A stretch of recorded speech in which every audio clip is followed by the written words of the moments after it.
आत्मा का ध्यान धर जो हो गए परमात्मा, वे वीतरागी सर्वज्ञानी। हितमी कर सब लोक के श्री ऋषभ से वीरांत तक 24 तीर्थंकर हुए।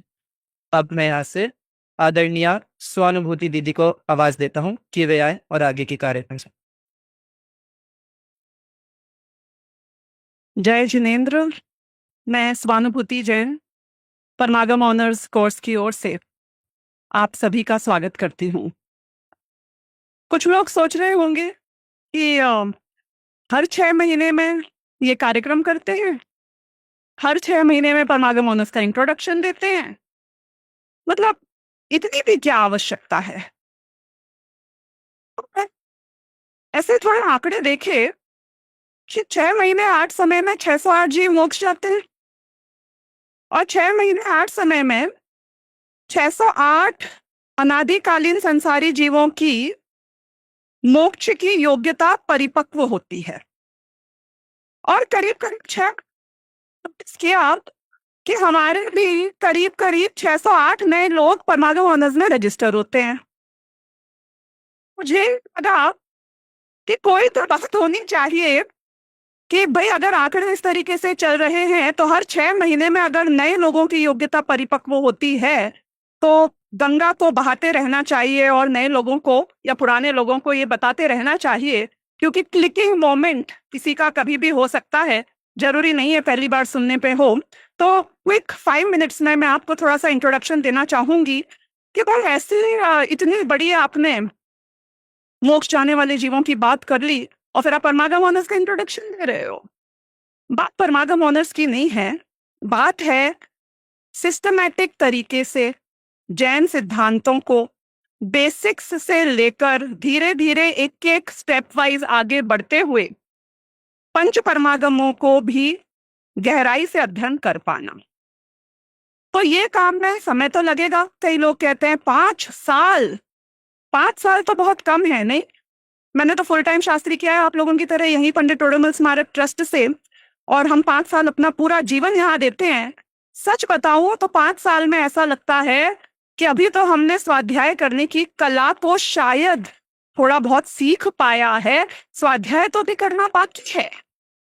तो यहाँ पर इस कोर्स के द्वारा उन सारे लोगों को जो यहाँ पर 5 साल आकर अपना पूरा जीवन के 5 साल पूर्ण रूप में नहीं दे सकते हैं, संस्कृत प्राकृत में पारंगत नहीं हो सकते हैं, ऐसे आप लोगों के मम्मी पापा, आप लोगों की बहनें, आप लोगों के कजिन्स जो शायद कोई और लौकिक पढ़ाई में चले गए हों, तो हमारा उद्देश्य ये है कि हर जैनी चाहे किसी भी उम्र का हो, किसी भी वर्ग का हो, और जैनी ही क्यों, हर जीव संगी पंचेंद्रिय मनुष्य गति का यदि धर्म को सिस्टमैटिक तरीके से पढ़ना चाहे और कितना बिजी क्यों ना हो, हमें चाहिए सिर्फ आपके हफ्ते के 2 घंटे।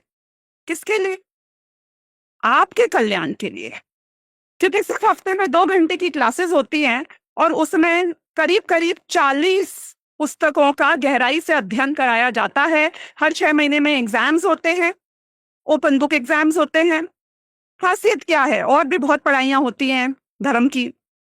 खासियत ये है कि जिन लोगों ने बालबोध वितरा विज्ञान पहले पढ़ रखे थे, उन लोगों को भी जब हमने ये कोर्स ज्वाइन करवाया, उन्होंने रियलाइज किया कि यहाँ पर हर सिद्धांत को अपने दैनिक जीवन में, डिसीजन मेकिंग में, प्रॉब्लम सॉल्विंग में कैसे यूज किया जाए, उसका भी पूरा पूरा अभ्यास कराया जाता है। उस चीज को इतना नचाया जाता है, उस भावना को, कि वो हमारा एटीट्यूड बन जाए। और ऐसा हमारे विद्यार्थी कहते हैं कि 6 महीने में कोर्स करने के बाद उनका जीवन में बहुत बहुत बड़े बड़े परिवर्तन आ जाते हैं। तो मैं आप सभी का स्वागत करूंगी कि यदि हो सके तो आप लोग इसे समझें और कम से कम उन लोगों को जिनके कल्याण की आपको फिक्र है, उनसे इस चीज को साझा करें। तो क्विकली 2 मिनट्स में इसके बारे में 2-4 और बातें। हमारे कोर्स 5 भाषाओं में है। छठी भाषा में 20 विद्यार्थी होंगे, तो उस भाषा में भी हम इस कोर्स को लॉन्च कर देंगे, तो कोई तकलीफ नहीं है, आप बताएं। वर्ल्ड वाइड भी ये बहुत सारे कंट्रीज में चलता है। अ, तो इंडिया में तो है ही है, इसके अलावा भी बहुत कंट्रीज में चलता है। तो ओके, एक सेकेंड, अगर ये आ रहा है तो ठीक है, नहीं आ रहा है तो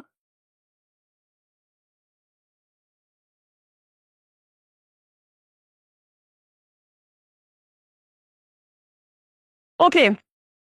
हमारे करीब 5,000 से ज्यादा स्टूडेंट्स हो चुके हैं रजिस्टर्ड।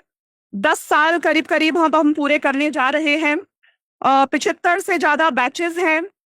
टीचर्स हैं अपने पास 50 से ज्यादा। मैं इसलिए बता रही हूँ आपको कि इसमें सिर्फ दिगंबर नहीं है, श्वेतांबर नहीं है, स्थानकवासी नहीं है। इसमें कई 10 से 20% अजैन लोग भी हैं जो कि पक्के तत्वाभ्यासी बन जाते हैं 5 सालों में। तो ये उस एरिया में भी हम पहुंच रहे हैं जहां पर मैक्सिमम संस्थाएं मुश्किल से पहुंच पाती हैं। इसके अलावा ऑनलाइन क्लासेस तो हैं ही हैं, और हमारे पास बहुत अलग अलग टाइम जोन में क्लासेस हैं, तो जो भी आपको कन्वीनियंट हो आप कर सकते हैं। बहुत सारे कोर्सेज चलते हैं 4 साल के बच्चे से लेकर, और 4 से 7 साल के लिए अलग है, उसमें बहुत सारे गेम्स खिलाकर और बहुत सारे क्राफ्ट वर्क करा के उन्हें सिखाया जाता है। जूनियर्स के लिए 8 से 18 साल के लिए भी है बहुत कुछ। और फिर इसके अलावा जो लोग 5 साल पूरा कर लेते हैं उनके लिए मास्टर्स का कोर्स है, जिसमें कि 5 परमागमों की टीका सहित बहुत गहराई से अध्ययन कराया जाता है। तो 5 साल बाद पिक्चर शुरू होती है वास्तव में देखा जाए तो, जैसे हम शास्त्रियों की भी होती है। तो इस तरीके से यहाँ भी हम बहुत डिटेल में जाते हैं और ये सारी चीजें कराते हैं। इसके अलावा आपको कुछ ग्लिम्सेस दिखा रही हूँ। थोड़ा सा ये स्लो चल रहा है। ये हमारी कुछ क्लासेस हैं। कोविड के पहले फिजिकल भी बहुत हुआ करती थी, अभी फिजिकल काफी कम है कंपैरेटिवली। ओके, अब आज हम जो फायर साइड चैट करने जा रहे हैं, इसका विषय जो हमने रखा है एक पैनल डिस्कशन की तरह होगा। ये बड़ा इंटरेस्टिंग सा विषय है। कितने लोगों ने इस विषय के बारे में पढ़ा है आमंत्रण निमंत्रण पत्रिका में? हाथ ऊपर करेंगे? नहीं ध्यान दिया। बहुत सारी बातें होती हैं क्रमबद्ध पर्याय की, पुरुषार्थ की, बहुत सारी बातें होती हैं भाग्य की। हर व्यक्ति ये चर्चा किया करता है। आज का हमारा विषय है पुरुषार्थहीन भाग्यहीन है या भाग्यहीन पुरुषार्थहीन है। तो ये जो हमारा आज का विषय है, इसके बहुत सारे पक्ष हैं, बहुत विश्लेषण की आवश्यकता है। भाग्य शब्द में देखा जाए तो 5 समवायों में से काललब्धि, होनहार और निमित्त एक तरीके से सबके सब अपने अपने यथा योग्य अर्थ में आ जाते हैं, और पुरुषार्थ तो पुरुषार्थ है ही। तो वास्तव में हमने कई बार जीवन में ये कश्मकश देखी है कि कुछ लोग जो इस बात पे भरोसा करने लग जाते हैं कि जो होगा वो तो नक्की ही है, उन लोगों को कहीं न कहीं अंदर से एक आवाज उठती है और कहती है कि फालतू में अपन फिर क्यों इतनी मेहनत करो और समय बर्बाद करो। लेकिन दुनिया में ऐसा कहा जाता है कि जो पुरुषार्थहीन है वो तो भाग्यहीन है। भाई, एक बात बैठती नहीं है। कहीं ऐसा तो नहीं कि जो भाग्यहीन होता है उसके दिमाग में ये दी जाता है कि पुरुषार्थ करके फायदा नहीं है और वो पुरुषार्थहीन हो जाता है। तो ये दोनों के बीच में जो कश्मकश है, इसको हम अभी एक वक्तव्य के एक फायरसाइड चैट के माध्यम से हमारे विभिन्न विशेषज्ञों के द्वारा सुनेंगे। तो मैं आमंत्रण देना चाहती हूँ स्टेज के ऊपर डॉक्टर शांति कुमार जी पाटिल, जो हमारे गुरुनाम गुरु हैं। हम सभी ने उनसे सीखा है। आप प्लीज यहाँ पे आए और अपना स्थान ग्रहण करें। मैं और इनवाइट करना चाहूंगी हमारे विशेषज्ञ डॉक्टर राकेश कुमार जी नागपुर को। ये सभी आप देख रहे हैं हमारे फर्स्ट सेकंड जो इनिशियल बैचेस के स्टूडेंट्स भी हैं, और निरंतर इसी फील्ड में, इसी में और गहराई से अध्ययन करते रहे हैं। इसके अलावा मैं हमारे पंडित ओडोमल स्मारक ट्रस्ट के जो मुख्य पंडित परमात्मा प्रकाश जी भारिल हैं, उनको भी यहाँ पर स्टेज पर आमंत्रण देना चाहूंगी एज अ पैनल। अब यहाँ से हम शुरुआत करते हैं अपने कुछ प्रश्नों की, और देखते हैं कि ये विषय की खुलासा कैसे होती है।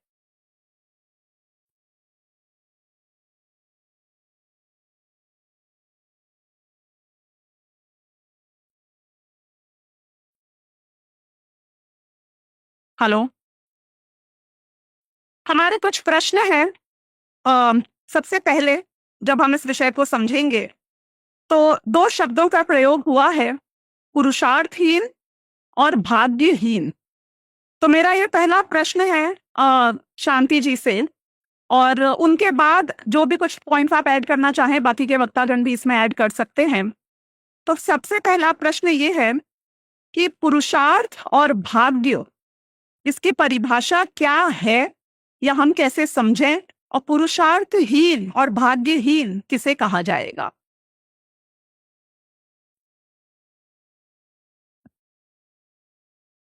ये पुरुषार्थ और भाग्य की चर्चा जब भी चलती है, राकेश जी कह रहे कि भूमिका बना दो, लेकिन पता नहीं भाग्य में था कि नहीं भूमिका बनाना। अब इन्होंने कहा तो पुरुषार्थ करता हूँ भूमिका बनाने की। ये परमागम ऑनर्स के माध्यम से ऐसे कुछ चटपटे विषय रख लेते हैं। वे चटपटे इसलिए कि उसकी भाषा इस तरह की होती है, और वे इतने मार्मिक और हमारे दोनों दृष्टियों से, तत्व निर्णय की दृष्टि से और हमारे जीवन में शांति कैसे आ सकती है, हमारे जीवन के निर्माण के लिए, जीवन यापन के लिए, इनके लिए भी बहुत जरूरी होते हैं ऐसे विषय। और ये निश्चित रूप से इन अपने छात्रों को पढ़ाते होंगे और उनके माध्यम से जो विविध प्रकार के प्रश्न उनके पास पहुंचते होंगे, उनमें से चर्चा करने के लिए ऐसे विषय रखते हैं। बहुत अच्छा विषय रखा है। जब पुरुषार्थ और भाग्य की बात की जाती है, लोक में सामान्य रूप से यह समझा जाता है हमारा भाग्य, जैसा अन्य मत में तो ये कहा जाता है कि जो गुरुदेव के उसमें एक छठी का लेख शब्द आता है, दादा ने शांति पाठ लिखा, उसमें भी लिखा है ना, ये छठी का लेख है। ये छठी का लेख क्या होता है? कुछ मत ऐसे मानते हैं कि जिस व्यक्ति का जन्म होता है ना, जन्म होने के बाद में छठवें दिन विधाता आता है और उसके माथे पर उसका भाग्य लिख देता है। अब इसके जीवन में क्या होगा, कैसे होगा, अब ये सब निश्चित हो गया, अब उसके अनुसार होता जाएगा। ये लिखा गया, ऐसा जो समझते हैं वो समझते वो भाग्य है, उसके अनुसार होगा।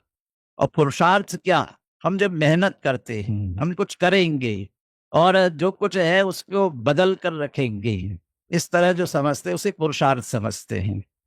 अब थोड़ा यदि हम जैन दर्शन, जैन धर्म के अनुसार समझे, तो जैन धर्म में हर कार्य के होने के 5 समवाय कहे गए हैं।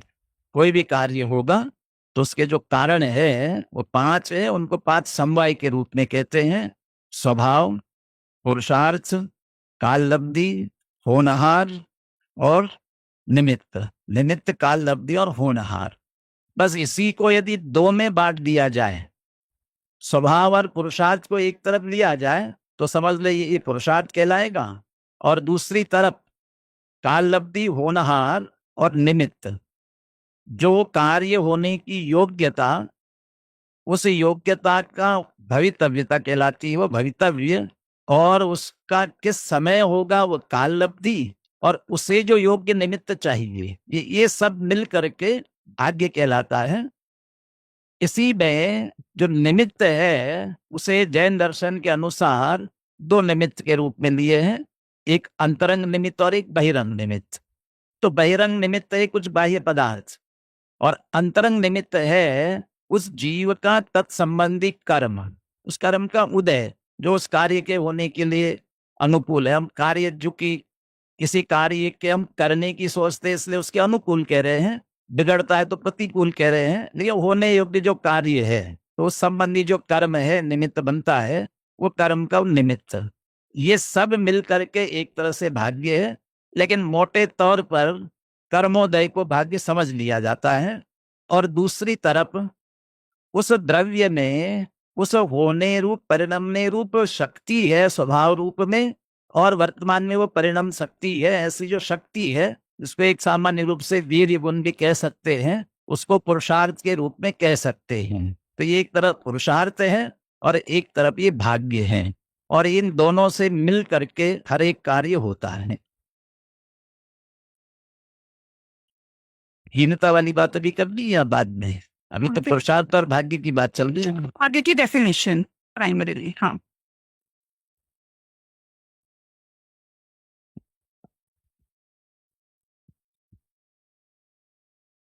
शांति जी ने शास्त्रीय शब्दों में व्याख्या की और मैं सड़क के आदमी की भाषा में बात करूंगा।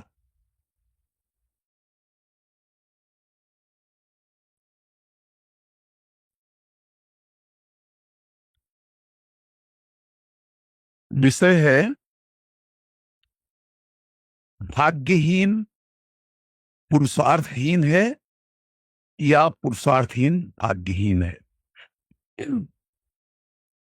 ये इस प्रश्न की उत्पत्ति कहां से होती है? उत्पत्ति वहां से होती है कि यदि हमारी कामनाएं पूरी नहीं होती हैं, हमें अनुकूल संयोग नहीं मिलते हैं, तो हम जब उसका कारण ढूंढने का प्रयास करते हैं तो एक तरफ देखा जाता है कि एक आदमी ने हाथ पांव बहुत मारे पर काम हुआ नहीं, तो फिर वो कहते हैं कि भाई क्या करें, भाग्य में नहीं था। और एक आदमी जिसने कुछ करता धरता देखा नहीं जाता है, तो उसका आरोप आ जाता है कि भाई हाथ पांव हिलाए ही नहीं तो काम कैसे होगा, क्योंकि इसके भाग्य में नहीं था और इसलिए हाथ पांव नहीं हिलाए। एक दूसरे का आरोप एक दूसरे के ऊपर डालना इस विषय में दिखाई दे रहा है। पुरुषार्थहीन भाग्यहीन है, भाग्य में नहीं था इसलिए उसने पुरुषार्थ नहीं किया, या पुरुषार्थहीन भाग्यहीन है। अगर मूलभूत रूप से देखें प्रश्न ही गलत है। जगत में ना तो कोई जीव पुरुषार्थहीन है और ना ही कोई भाग्यहीन। सभी लोग पुरुषार्थी हैं और सभी भाग्यवान हैं।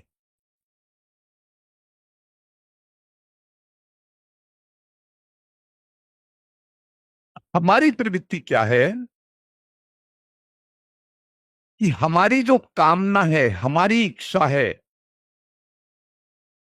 उसे वह अगर संपन्न हो जाए तो हम उसे भाग्यवान मानते हैं। यदि वो ना हो, उससे अलग या उससे विपरीत कुछ हो, तो हम उसे भाग्यहीन कह देते हैं। पर जो हुआ है वो भाग्य से ही हुआ है।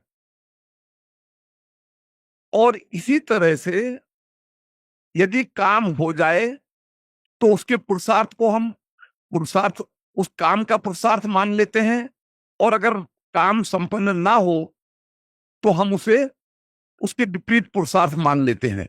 जबकि हर व्यक्ति प्रति समय एक और तो क्रमबद्ध पर्याय के हिसाब से उसकी परिणति जो है, डेस्टिनी जो होना है, वो निश्चित है और उसे ही तो भाग्य कहते हैं। और निरंतर चारित्र मोह के उदय में इस जीव को निरंतर कुछ ना कुछ करने के विकल्प बने ही रहते हैं और वो तदनुसार प्रवृत्ति करता ही करता है, तो वो पुरुषार्थहीन कहाँ हुआ। इसलिए मेरा कहना है कि हर व्यक्ति पुरुषार्थी है और हर व्यक्ति भाग्यवान है। ये अलग बात है कि उसके पुरुषार्थ और उसके भाग्य की दिशा क्या है, वो हमारी इच्छा के अनुकूल है या नहीं है।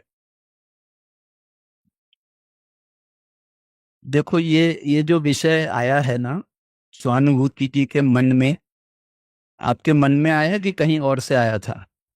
मन में आया है। मन में आया था। देखिए ये जो जयपुर संस्थान है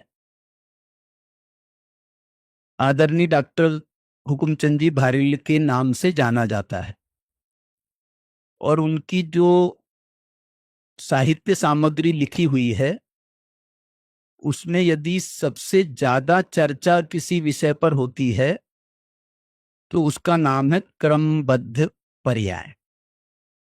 और ये जो विषय है आज का, इसका नाम भले ही क्रमबद्ध पर्याय नहीं है, इसका नाम भले ही 5 समवाय नहीं है, लेकिन ये विषय संबद्ध जरूर क्रमबद्ध पर्याय और 5 समवाय से संबद्ध जरूर है।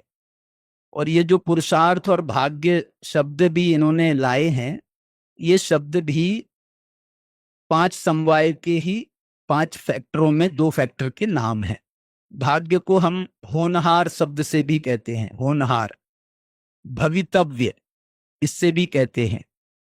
और हमारे ग्रंथों में, जैन ग्रंथों में जो भाग्य शब्द है जिसको शांति जी ने अभी प्रस्तुत किया, इसको कर्म के उदय से भी जोड़ा जाता है। जैसा अन्यमति तो जो है रचि राखा, राम रचि राखा, जैसा उन्होंने राम ने रच दिया उसका नाम कहते हैं। और हम कहते हैं जैसा कर्म रचि राखा, जैसे कर्म ने रच दिया। लेकिन ये जो कर्म वाला सिद्धांत है ये भी जो है ये पुरुषार्थ सापेक्ष है, क्योंकि जो हमने पहले कार्य किए थे, जो पुरुषार्थ किया था, जो राग द्वेष के परिणाम किए थे, उसी के अनुसार तो कर्म बंधे, और कर्म बंधे उसी का उदय आ रहा है। अब कर्म का उदय आ रहा है तो हम इसको भाग्य कह रहे हैं। इसलिए यदि क्रमबद्ध पर्याय की भाषा में कहेंगे ना, तो जो देखी वीतराग ने, वो जो भगवान ने देखा है वैसा ही होगा। ये है असली भाग्य। असली भाग्य कहो, होनहार कहो, इसको काल लब्धि की भाषा में, इसको काल की भाषा में काल लब्धि भी कहा जाता है। इसको काल सापेक्ष भाषा कहेंगे तो काल लब्धि भी कहा जाता है। होनहार की अपेक्षा से होनहार कहा जाता है, भवितव्य कहा जाता है, बहुत सारे नाम हैं। इसका एक और नाम है दैव। और ये जो है ये 47 नयों में ये इसका 2 नय का जोड़ा है।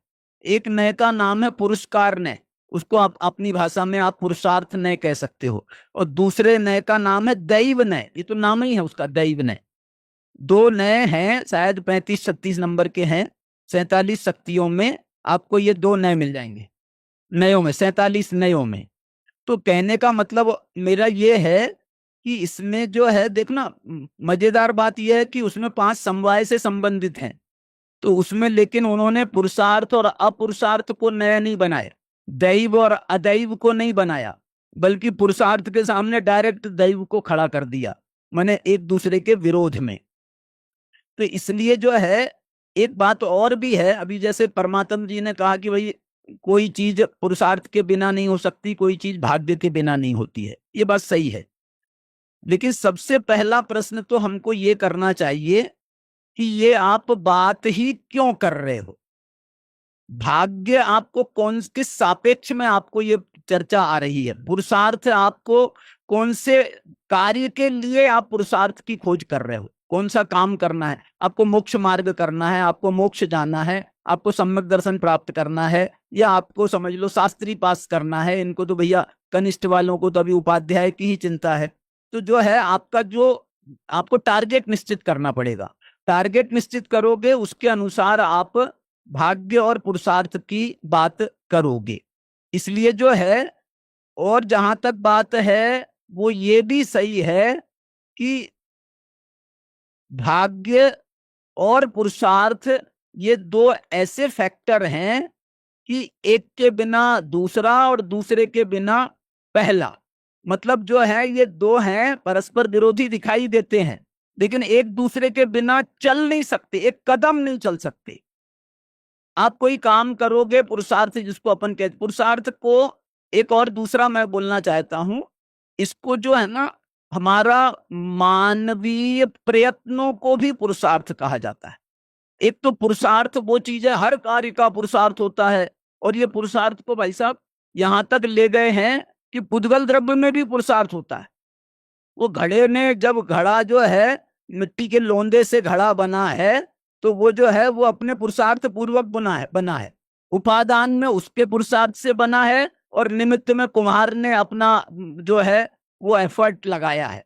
वास्तव में पुरुषार्थ को भी हम दो नयों से कहेंगे ना, तो निश्चय नय से तो जिस द्रव्य का कार्य हुआ उसी में वो पुरुषार्थ होता है, और व्यवहार में जो है वो जो दूसरा चीज जो है वहां पर निमित्त बनती है। तो इसलिए जो है पुरुषार्थ वो उसमें भी उसका पुरुषार्थ काम करता है। मतलब जैसे घड़ा बना तो जो कुम्हार है तो उसमें कुम्हार के योग और उपयोग को निमित्त माना जाता है।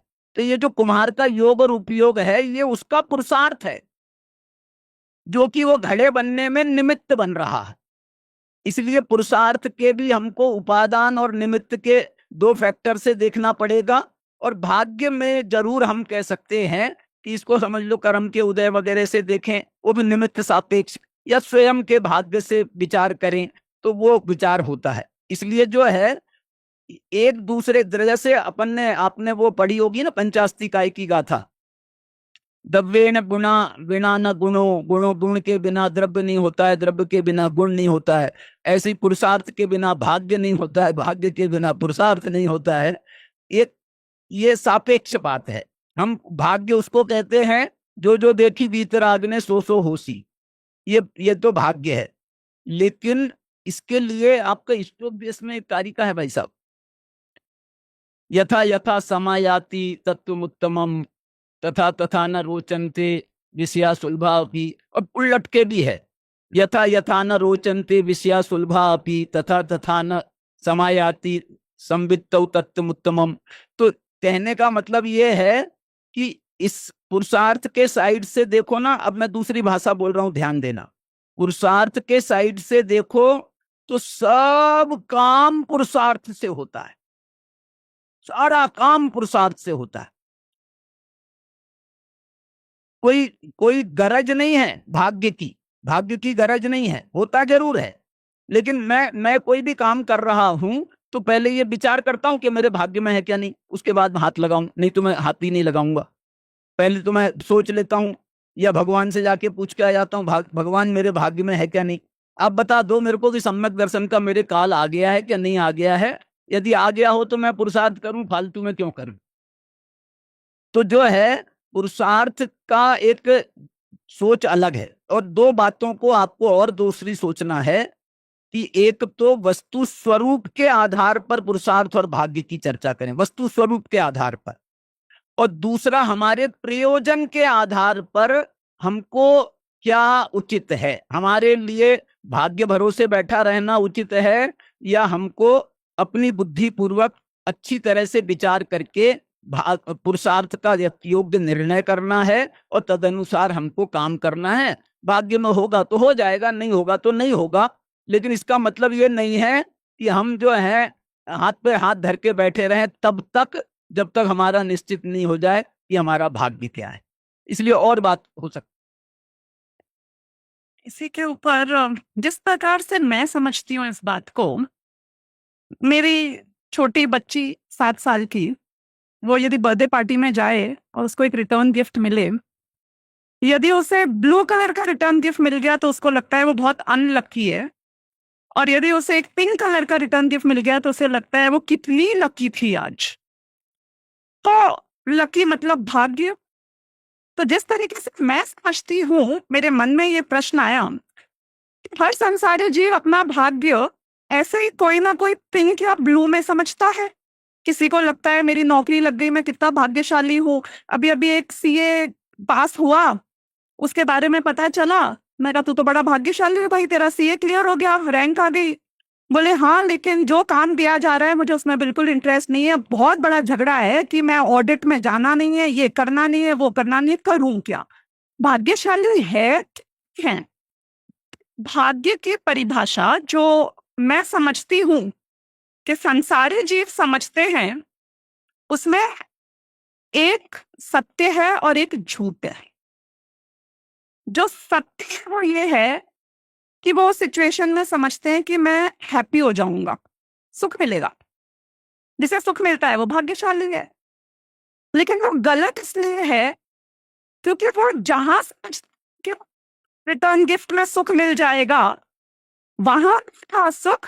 तो जो हमारे यहाँ पे 4 प्रकार के पुरुषार्थ बताए गए, धर्म अर्थ काम और मोक्ष, तो इसमें जो मोक्ष था वही तो सुख स्वरूप था, सुख का दूसरा नाम था। तो जो मैं समझती हूँ कि भाग्यशाली वो है जो मुक्त हो गए।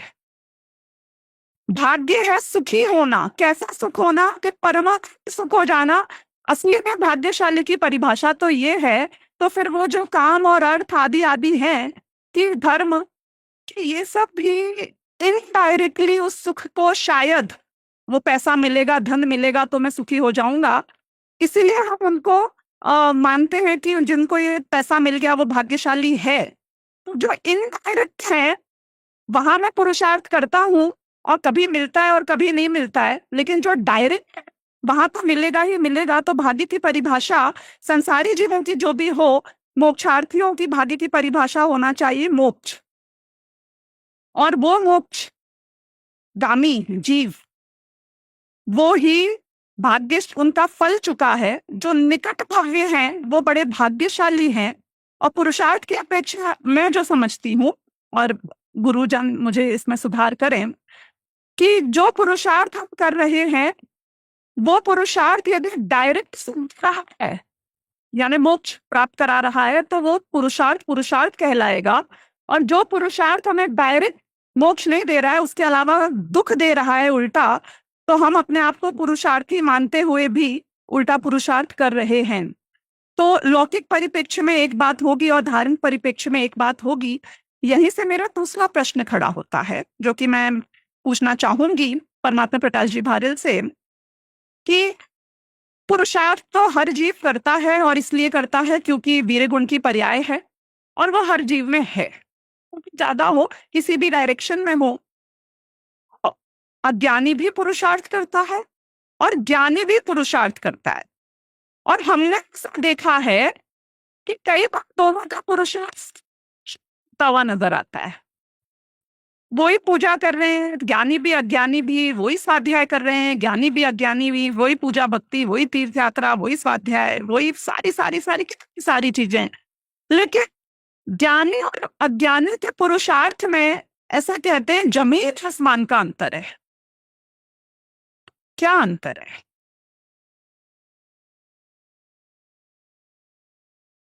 ये जो पहले आपने बात की ना, ये हमारा भाग्य तो मोक्ष जाने में है, पर दुर्भाग्य कि जब तक भाग्य रहेगा तब तक मोक्ष नहीं होगा, और जब मोक्ष होगा तो भाग्य नहीं होगा। इसकी व्याख्या की तो जरूरत नहीं है ना। और रही बात संसार के सुख और सफलता के परिप्रेक्ष्य में पुण्यहीन और भाग्यहीन,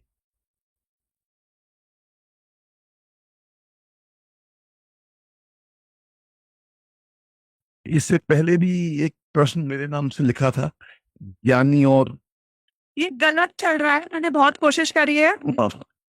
या तो आप सही लगा दो या मुझे एक्सेस दे दो या बंद कर दो। ज्ञानी ज्ञानी में पुरुषार्थ में अंतर गलत लगाया इन लोगों ने। हाँ, ऐसा है कि कर्म बंध की प्रक्रिया और कर्म के उदय की प्रक्रिया, ये तो ज्ञानियों और अज्ञानियों के समान रूप से होती है। उसी प्रक्रिया से कर्म का बंध होता है, ज्ञानी के भी अज्ञानी के भी, और उसी प्रक्रिया से उसका उदय होता है। परंतु उदय के काल में उन दोनों के व्यवहार में अंतर होता है, उनके आभास में अंतर होता है। एक तरफ जहां अज्ञानी कर्म के उदय के फलस्वरूप मिली हुई अनुकूलताएं प्रतिकूलताएं, इष्ट संयोग या अनिष्ट संयोग, उनमें इन्वॉल्व होकर के सुख और दुख का अनुभव करता है और दोबारा कर्म बांधता है। दूसरी तरफ ज्ञानी संयोग चाहे अनुकूल हो चाहे प्रतिकूल हो, चाहे इष्ट हो चाहे अनिष्ट हो, उनमें इन्वॉल्व नहीं होता है, उनसे निरपेक्ष रहता है, तो वो कर्मों की निर्जरा करता है। क्योंकि अगर ये प्रक्रिया संपन्न ना हो, अगर हम मजबूर हो कि जैसे अनुकूल या प्रतिकूल संयोग हमारे सामने उपस्थित हुए हैं उनमें हमें इन्वॉल्व होना ही पड़े। अभी इस समय इन्वॉल्व का मेरे पास में दूसरा शब्द नहीं दिमाग में आ रहा है जल्दी से। तो अगर होना ही पड़े तो फिर ये कर्मबंध की प्रक्रिया लगातार चलती ही रहेगी, फिर तो मोक्ष का कभी उपाय होगा ही नहीं। तो ज्ञानी और अज्ञानी में ये अंतर होता है कि ज्ञानी संयोगों का गुलाम नहीं बनता है और अज्ञानी संयोगों का गुलाम बन जाता है। मेरे दो एस्पेक्ट हैं प्रश्न के, एक ज्ञानी और अज्ञानी के भाग्य में अंतर और एक है ज्ञानी और अज्ञानी के पुरुषार्थ में अंतर। तो दोनों अपेक्षाओं से उत्तर तुम मैंने बताया ना कि ज्ञानी और अज्ञानी, भाग्य तो जो कर्म का उदय है उसे ही भाग्य मानेंगे यहाँ।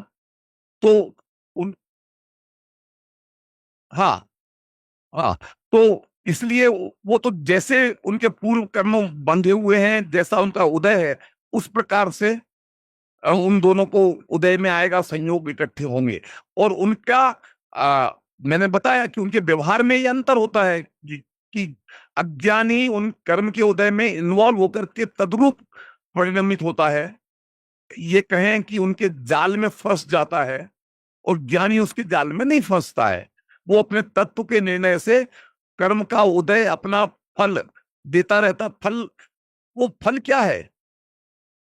दरअसल तो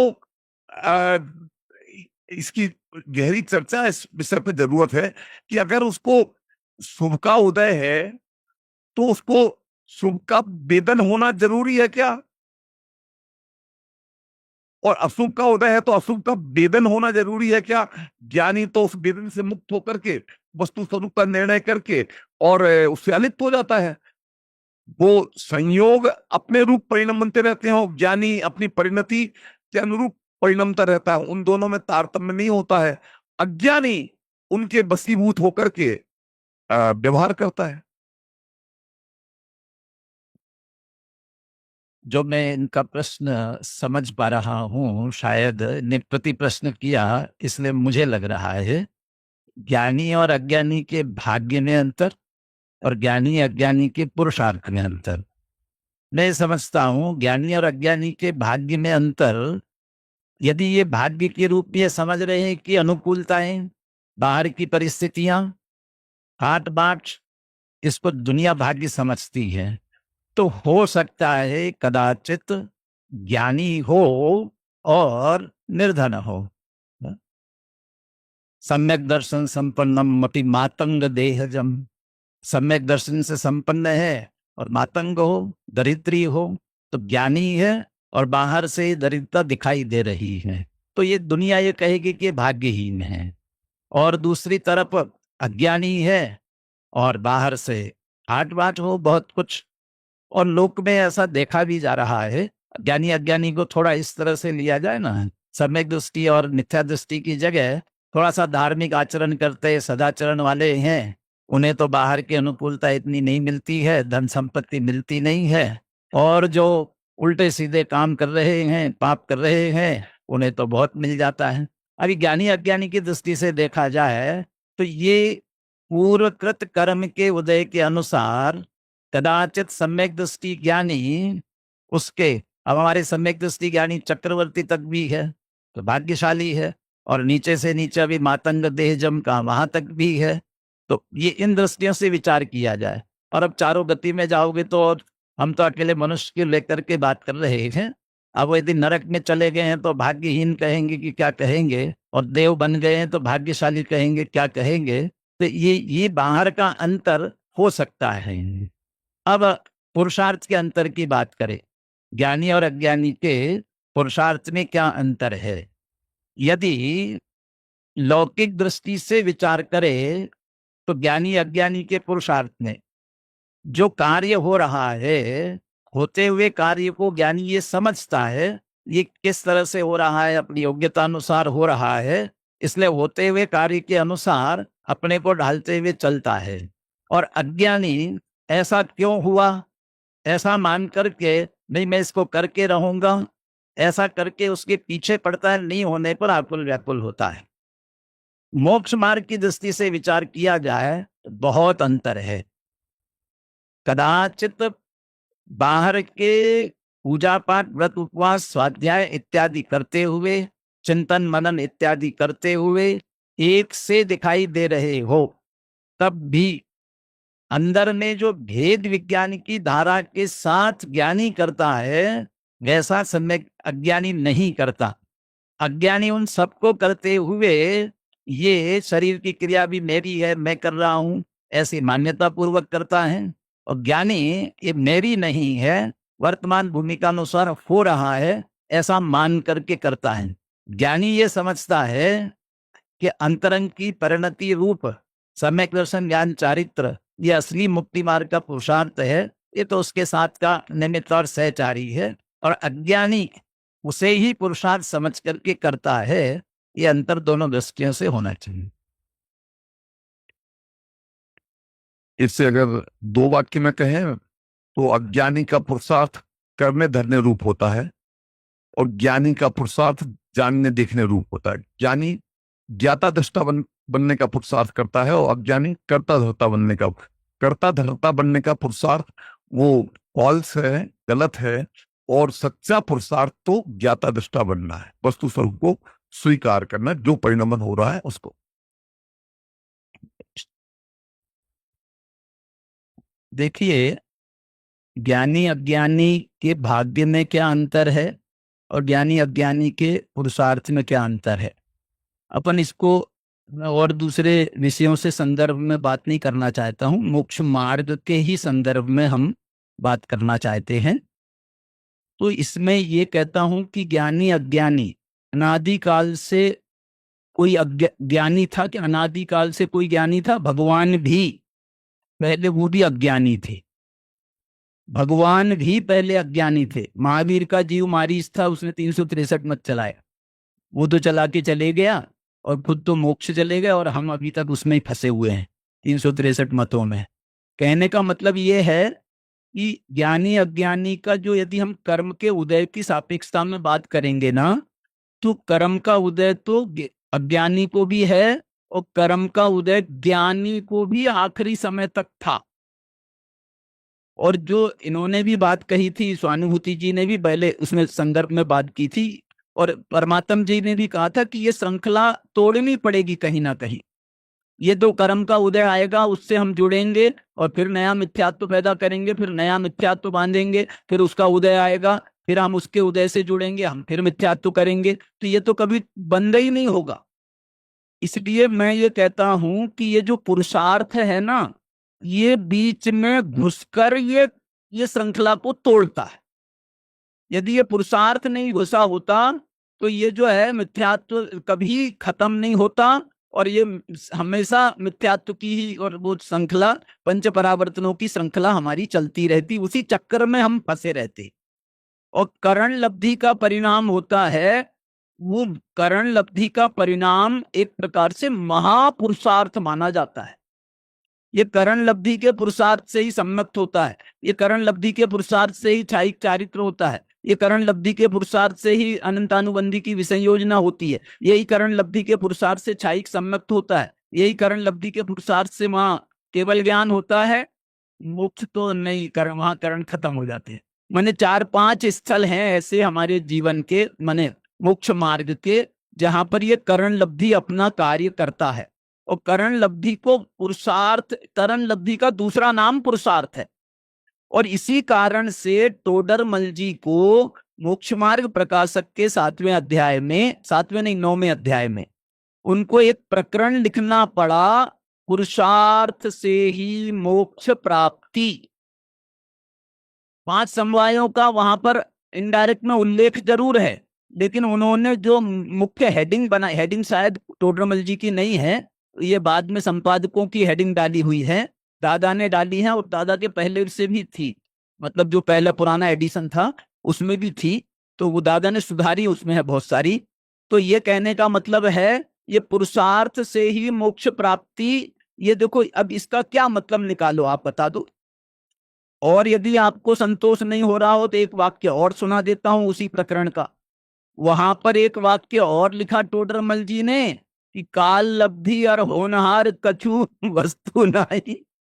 काल लब्धि और होनहार, इसमें से भाग्य किसमें जाएगा आप बता दो। तो वो तो कुछ वस्तु ही नहीं है। वस्तु नहीं है का मतलब ये बिल्कुल नहीं है कि भाग्य के बिना पुरुषार्थ हो रहा है, ये बिल्कुल नहीं है। लेकिन कहने का मतलब टोडरमल जी का ये है कि ये भाग्य में हमारे हाथ में कुछ नहीं है। अब भाग्य है क्या नहीं यही हमको नहीं पता। दूसरा, भाग्य है भी तो अब हम भाग्य अकेला कर नहीं देगा काम को। मैं इसको दो भागों में बांटना चाहता हूं कि एक तो है कारक तत्व और एक है ज्ञापक तत्व। पुरुषार्थ जो है वो कारक तत्व है और जो भाग्य है ये ज्ञापक तत्व है। भाई अभी तुम्हारा काल पक गया है, अब ये ज्ञापक तत्व है। तुम्हारी जो है तुम निकट भव्य हो, ये ज्ञापक तत्व है। ये हमको ऐसा बोल करके पुरुषार्थ के लिए प्रेरित किया जा रहा है कि भैया तेरा तो अब काल पक गया है, भगवान ने भी कहा है कि तू जो है निकट भव्य है, इसलिए तू तो अब पुरुषार्थ में लग जा। क्यों लग जा भाई, जब है निकट भव्य तो हो जाएगा ना, मैं मोक्ष हो जाएगा, मैं निकट में सम्यक दर्शन हो जाएगा। नहीं होगा, क्योंकि जो कार्य जिस रूप में होता है उसके बाद में भी उसका पुरुषार्थ अवश्य होता है। पुरुषार्थ के बिना आप पास होने, कोई ज्योतिषी ने आपको कह दिया कि भैया तुम तो पास हो जाओगे, तो पढ़ने की कोई जरूरत नहीं है। पढ़ने की कोई जरूरत नहीं है, क्योंकि उनसे तो हमने पूछ लिया है, ज्योतिषी से या भगवान से पूछ लो, सिमंदर भगवान से, कि भैया हम पास होंगे कि नहीं होंगे। तो वो कहेंगे आपको कि पास होगे, लेकिन साथ में ये भी जोड़ेंगे कि तू पास होगा और इस पद्धति से पास होगा, ऐसे पुरुषार्थ करेगा, रात रात तू जगेगा और बहुत मेहनत करेगा और उसके बाद में तू पास होगा। इसलिए इसको यदि हम इस रूप में जोड़े, टोडरमल जी ने जो लिखा है, मोक्ष पुरुषार्थ से ही मोक्ष प्राप्ति और काल लब्धि और होनहार कछु वस्तु नहीं। एक है कारक तत्व और एक है ज्ञापक तत्व। तो कारक तत्व आप ऐसा मान सकते हैं कि ये हमारे हाथ में है, मान सकते हैं, माने ये कारक है ना। ये पुरुषार्थ का दूसरा नाम मानवीय क्या प्रयत्न ऐसा भी कहा जाता है। और इसके लिए जो है एक और बात आपको बताऊं मैं, जो तुमको मैंने उसकी वो भेजी थी ना ग्रंथ आप्त मीमांसा। आप्त मीमांसा आप लोगों के कोर्स में है, किस किस के कोर्स में, हाथ ऊंचा करो। आप्त मीमांसा आखिरी तक पहुंच गए क्या तुम लोग? आखिरी में शायद आखिरी का पहला है या डायरेक्ट आखिरी का ही नहीं है, 10 चैप्टर है ना, उसमें 10 अध्याय अनुच्छेद हैं। उसमें एक भाग्य और पुरुषार्थ का भी अनुच्छेद है, दैव और पुरुषार्थ का। पुरुष 88 से 91, 88 से 91 ये 4 श्लोकों में है वो। और उसमें उन्होंने पुरुषार्थ की व्याख्या क्या की है मालूम? बहुत अच्छी व्याख्या करी है और बिल्कुल हमारे प्रयोजन भूत बात करी है। उन्होंने कहा कि जो आप जिसको बुद्धिपूर्वक उचित समझते हो, आप जिसको बुद्धिपूर्वक उचित समझते हो वो करो, और करोगे वो पुरुषार्थ माना जाएगा। अब आपका यदि भाग्य होगा तो वो सफल हो जाएगा, नहीं होगा तो आप चिंता मत करो, चिंता मत करो। ये लिखा भी है ना, ये तो हमारे हाथ में क्या है, आप ये तो बताओ आपके हाथ में क्या है। तो उन्होंने बुद्धिपूर्वक और अबुद्धिपूर्वक कार्यों का विभाजन किया शांति जी, कि बुद्धिपूर्वक कार्यों में पुरुषार्थ प्रधान है और अबुद्धिपूर्वक कार्यों में भाग्य प्रधान है। जो आपके बस में नहीं है तो आपको उसको भाग्य पे छोड़ देना चाहिए। आप माने दोनों जगह वो हमको निर्विकल्प होने का, दादा की भाषा में कहें तो सहजता का संदेश दे रहे हैं। जो बुद्धिपूर्वक तुम्हारे हाथ में नहीं है उसको तुमको भाग्य पे ही छोड़ देना चाहिए और सहज रहना चाहिए। और जो तुम्हारे हाथ में है, अब जैसे गुरुदेव की भाषा में कहें तो वो ये कहते थे क्रमबद्ध पर्याय किसको समझ में आई? तो ये नहीं बोलते थे कि जम जस जम्मी देसे, जिसको ये समझ में आ गया उसको क्रमबद्ध पर्याय समझ में आई। गुरुदेव कहते थे क्रमबद्ध पर्याय उसको समझ में आई जिसकी दृष्टि अपने स्वभाव पर गई। ये स्वभाव पर दृष्टि जाना क्या है? भाग्य है कि पुरुषार्थ है? ये महापुरुषार्थ है, पुरुषार्थ नहीं, ये महापुरुषार्थ है। और दादा भी अंत अंत तक के जो संदेश हमको देके गए हैं वो आपको भाग्यवादी बनाने के लिए नहीं देके गए हैं, आपको सहजतावादी बनाने के लिए दे गए हैं। और ये सहजता महापुरुषार्थ का सबसे दुनिया में कठिन काम है। तो सहज रहना, सहज रहना, सहज रहना, ये सबसे कठिन कार्य, ये सबसे बड़ा पुरुषार्थ है। बहुत सारे अच्छे एस्पेक्ट्स यहाँ हमें ख्याल में आए। तो हम ऐसा कह सकते हैं कि ज्ञानी का भाग्य हमेशा अच्छा ही होता है। क्यों? क्योंकि संयोग कोई भी उसकी शांति और साम्य भाव नष्ट है, और अज्ञानी उसका भाग्य हमेशा दुर्भाग्य ही होता है, क्योंकि कितना ही पुण्य फल जाए लेकिन हमेशा उसके आकुलता बनी ही और सकते हैं कि ज्ञानी का भाग्य यानी फ्यूचर की अपेक्षा, होनहार की अपेक्षा बात करूं तो क्या है, ज्ञानी का भाग्य दुखों से मुक्ति है। मुक्ति मतलब मोक्ष, मतलब दुखों से मुक्ति है। और अज्ञानी का भाग्य जो कुछ भी हो, चाहे वो चक्रवर्ती बन जाए, चाहे वो बहुत महान से महान या प्रतिनारायण बन जाए, लेकिन उसका भाग्य है संसार के दुखों के भंवर में फंसे रहे अभी। और दूसरा सकते हैं कि ज्ञानी संतोष और शांति और संयम में अपना भाग्य मानता है।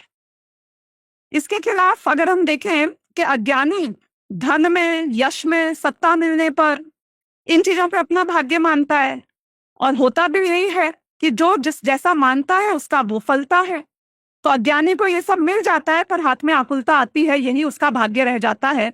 और ज्ञानी क्योंकि संतोष, शांति और संयम में भाग्य मानता है तो वो उसे प्राप्त कर भी लेता है और उसे वाकई में जो शांति है वो उससे मिल जाती है। दूसरा, जो ज्ञानी और अज्ञानी के पुरुषार्थ में अंतर की बात आई तो उसमें इस तरीके से भी मैं इसे कह सकती हूँ कि अज्ञानी रेत में से तेल निकालने की कोशिश करता रहता है, तो उसका जो पुरुषार्थ है उसे पुरुषार्थ कहता है, मैं तो बहुत मेहनत कर रहा हूँ। और ज्ञानी वो भी पुरुषार्थ कर रहा है पर वो तिलों से तेल निकालता है, तो उसके हाथ में वो आता भी है।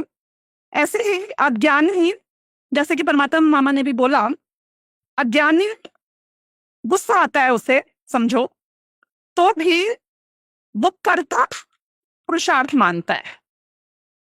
देखा, मेरे गुस्से से चल रही है ये ऑर्गेनाइजेशन, शांति से बैठो तो काम ना हो। और ज्ञानी उस गुस्सा आए तो भी उसका पुरुषार्थ गुस्से की ओर नहीं है, उसका पुरुषार्थ अकर्ता भाव की ओर है उसी काल में। तो ऐसे ही अज्ञानी चित्त की चंचलता और मन वचन काया की क्रिया में अपना पुरुषार्थ मानता है। कुछ करोगे, हाथ पे हाथ धरे नहीं बैठना, यानी कि मन वचन काया की क्रिया करना, मन लगाना, चित्त की चंचलता, इधर उधर उठा पटक करना। और ज्ञानी वो चित्त की स्थिरता और ज्ञान मात्र की क्रिया में मानता है अपना पुरुषार्थ, जैसा कि राकेश जी ने भी अभी बताया गुरुदेव का उदाहरण देकर। अज्ञानी हर्ष में, हंसने में, उछलने में, कूदने में, नाचने में, इसमें अपना पुरुषार्थ मानता है। और ज्ञानी निराकुल शांति में अपना पुरुषार्थ मानता है। तो ऐसे ही हमने ये देखा कि अज्ञानी के जितने भी पुरुषार्थ हैं वो लौकिक हैं और ज्ञानी के जितने भी पुरुषार्थ हैं वो पारलौकिक हैं। तो मेरे दिमाग में एक पॉइंट ये आ रहा था कि जैसे कोई ह्यूमन बॉम्ब होता है ना, मानव बॉम्ब, तो जब उनको सिलेक्ट किया जाता है उनकी टोली में से कि कौन जाएगा इस मिशन पे बम बनने, तो वो अपने आप को ब्लेस्ड समझता है जो चुना जाता है कि मुझे चुना गया है इस मिशन के लिए। ये भाग्य है। अज्ञानी का ऐसा ही भाग्य होता है, ह्यूमन बॉम्ब वाला, सब मिल जाता है और फिर पता नहीं कहाँ जाके फट जाता है। और हमारे अंतकृत केवली होते हैं तो उनके सिर पे सिगड़ी भी हो कदाचित, लेकिन हम उन्हें भाग्यशाली मानेंगे कि दुर्भाग्यशाली मानेंगे? क्योंकि तुम्हें ऐसा लगता है कि भैया जैसे भी मोक्ष हो अंतकृत ना हो, ऐसा उपसर्ग ना आए मेरे ऊपर, जबकि ज्ञानी को वो सिगड़ी नहीं दिखती है, ज्ञानी तो ये देख रहा है कि अंततो गत्वा भोगा किसे और वेदन किसका किया। तो ज्ञानी और अज्ञानी के भाग्य और पुरुषार्थ में जमीन आसमान का अंतर है। आप कुछ ऐड करना चाहते मैं विचार के लिए बिंदु छोड़ रहा हूं।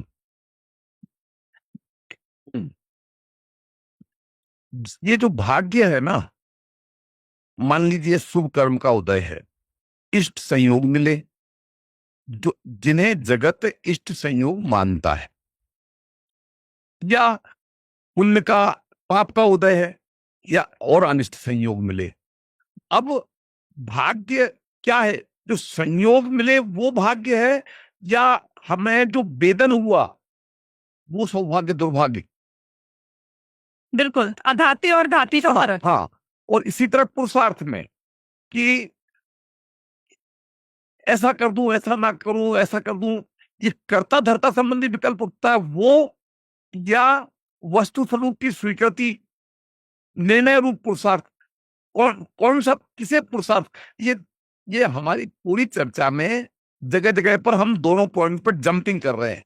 कभी हम संयोगों को सुख मान लेते हैं, दुख मान लेते हैं, और कभी हम वेदन को सुख दुख मान लेते हैं। इसी तरह से कहीं हम करने धरने के विकल्प को पुरुषार्थ मान लेते हैं, और कहीं हम तत्व निर्णय के विकल्प को निर्णय के विकल्प, और ये मतलब इन दोनों को अलग अलग ढंग से बिंदु है। तो इसका जो जवाब आपकी मीमांसा के अनुसार आया भी है थोड़ा बहुत, पर मैं थोड़ा सा विस्तार कर रही हूँ। दो प्रकार के कर्मों के उदय हैं, एक अघातीय और एक घातीय। अघातीय कर्मों का उदय अगर एक तरीके से कहा जाए तो पुद्गल में, मुख्यतः नौकर्म में, संयोगों में होता है। और घातीय कर्म का उदय हमारे श्रद्धा, ज्ञान, चारित्र और वीर्य की पर्यायों में होता है। तो जो बुद्धिपूर्वक और अबुद्धिपूर्वक वाला प्रकरण था पुरुषार्थ का, उसमें जितना भी अघातीय कर्म संबंधी वेदनीय की अनुकूलता, प्रतिकूलता, साता साता, शरीर नामकरण, गोत्रायु आदि आदि, जो भी हमारे कंट्रोल के बाहर के एरियाज हैं, उन पुरुषार्थ तो रेत में से तेल निकालना है, वो तो पूरे का पूरा जीरो और व्यर्थ है। तो उसकी हम यहाँ पर जो अबुद्धिपूर्वक भाग्य भरोसे होने दें सांसारिक लौकिक प्रकरण में कि कितना धन आया और क्या शरीर का हुआ, लेकिन जो स्वयं राग द्वेष आदि भाव हो रहे हैं, तो वो भी ऑल्दो औदैक भाव हैं, और ज्ञानी का पुरुषार्थ तो ज्ञाता भाव की ओर ही रहता है, लेकिन फिर भी वहां पे पुरुषार्थ कार्यकारी है।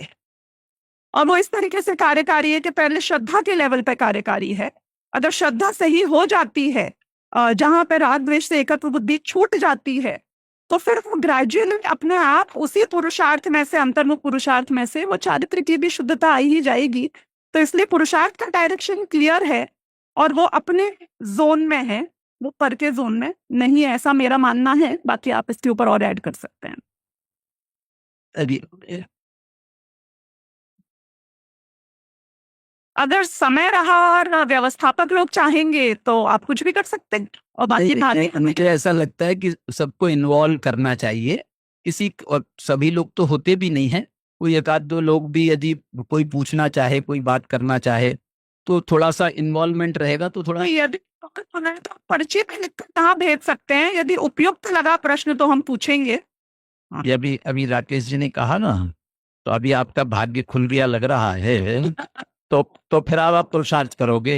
नहीं तो अभी तो हाँ सुनना है, ठीक है, नहीं तो ध्यान से नहीं सुन रहे होंगे, अब सुनोगे, और चूंकि हम भी पूछ सकते हैं तो आप लिखोगे भी। अभी जो बातें चल रही थी उसमें एक दो बातों की तरफ ध्यान आकर्षित कराना चाहता हूँ। राकेश जी ने एक बात कही थी बुद्धिपूर्वक और अबुद्धिपूर्वक की, तो संदर्भ में ऐसा लौकिक दृष्टि से ये कहते हैं जन्मना, जन्म लेना, कहाँ कैसे जन्म लेना ये हमारे हाथ में नहीं है। दरिद्री के रूप में जन्म लेना ये आपके हाथ में नहीं था, लेकिन दरिद्री मर जाना ये फिर आपकी पुरुषार्थहीनता है लौकिक दृष्टि से। और अज्ञानी के रूप में जन्मना ये आपके हाथ में नहीं था, लेकिन अज्ञानी के रूप में मर गए तो फिर ये आपकी पुरुषार्थहीनता है। और दूसरी बात जो अभी परमात्मा जी कह रहे थे कि जो ये अनुकूल संयोग और वियोग होना, इसे पाप का या पुण्य का उदय नहीं कहना चाहिए। इसीलिए उसकी जो परिभाषा थी ना, अनुकूल वेदनीयम सुखम, अब प्रतिकूल वेदनीयम दुखम, तो उसको अनुकूल वेदन करते कि प्रतिकूल वेदन करते हैं।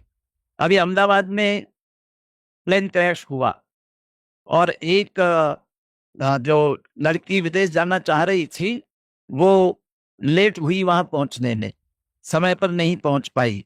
और जब से वहां से चल रही थी और पहुंच नहीं पा रही थी, तब बहुत आकुलता व्याकुलता कर रही होगी और बार बार कोस रही होगी अपने भाग्य को कि कैसा भाग्य मेरा, मैं पहुंच नहीं पा रही हूँ।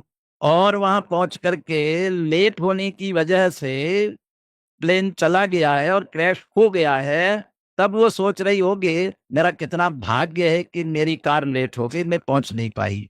अब वो अनुकूल वेदनियम प्रतिकूल वेदनियम, वो उसी अनुसार सुख दुख का वेदन होता और बहुत अच्छी निकल के आई है। ये परिभाषा तो मैंने कहीं नहीं सुनी है, लेकिन अपन लोगों की चर्चा में से ये बात निकल के आई, अघाती कर्म सापेक्ष जो भी चर्चा है वो भाग्य पर आधारित है, और जो घाती कर्म सापेक्ष जो भी चर्चा है वो हमारे पुरुषार्थ पर आधारित है। माने घाती कर्म है ना, तो उसको नष्ट करने के लिए भी हमको बहुत तीव्र पुरुषार्थ, 47 शक्तियां मानो 47 घातीय कर्मों की प्रकृतियों के लिए सन्नद्ध हो गई है, तो उसके लिए जो है बहुत तीव्र पुरुषार्थ की आवश्यकता है। और आप देखिए अघाती कर्म जब उदय में आता है, मतलब पहले से ही है, लेकिन घाती कर्म के अभाव में केवली परमात्मा को जब अघाती कर्म का अकेले उदय चल रहा है, तो उनका जरा सा प्रयत्न अब चल नहीं रहा है, उनके करण लब्धि नाम की चीज खत्म हो गई।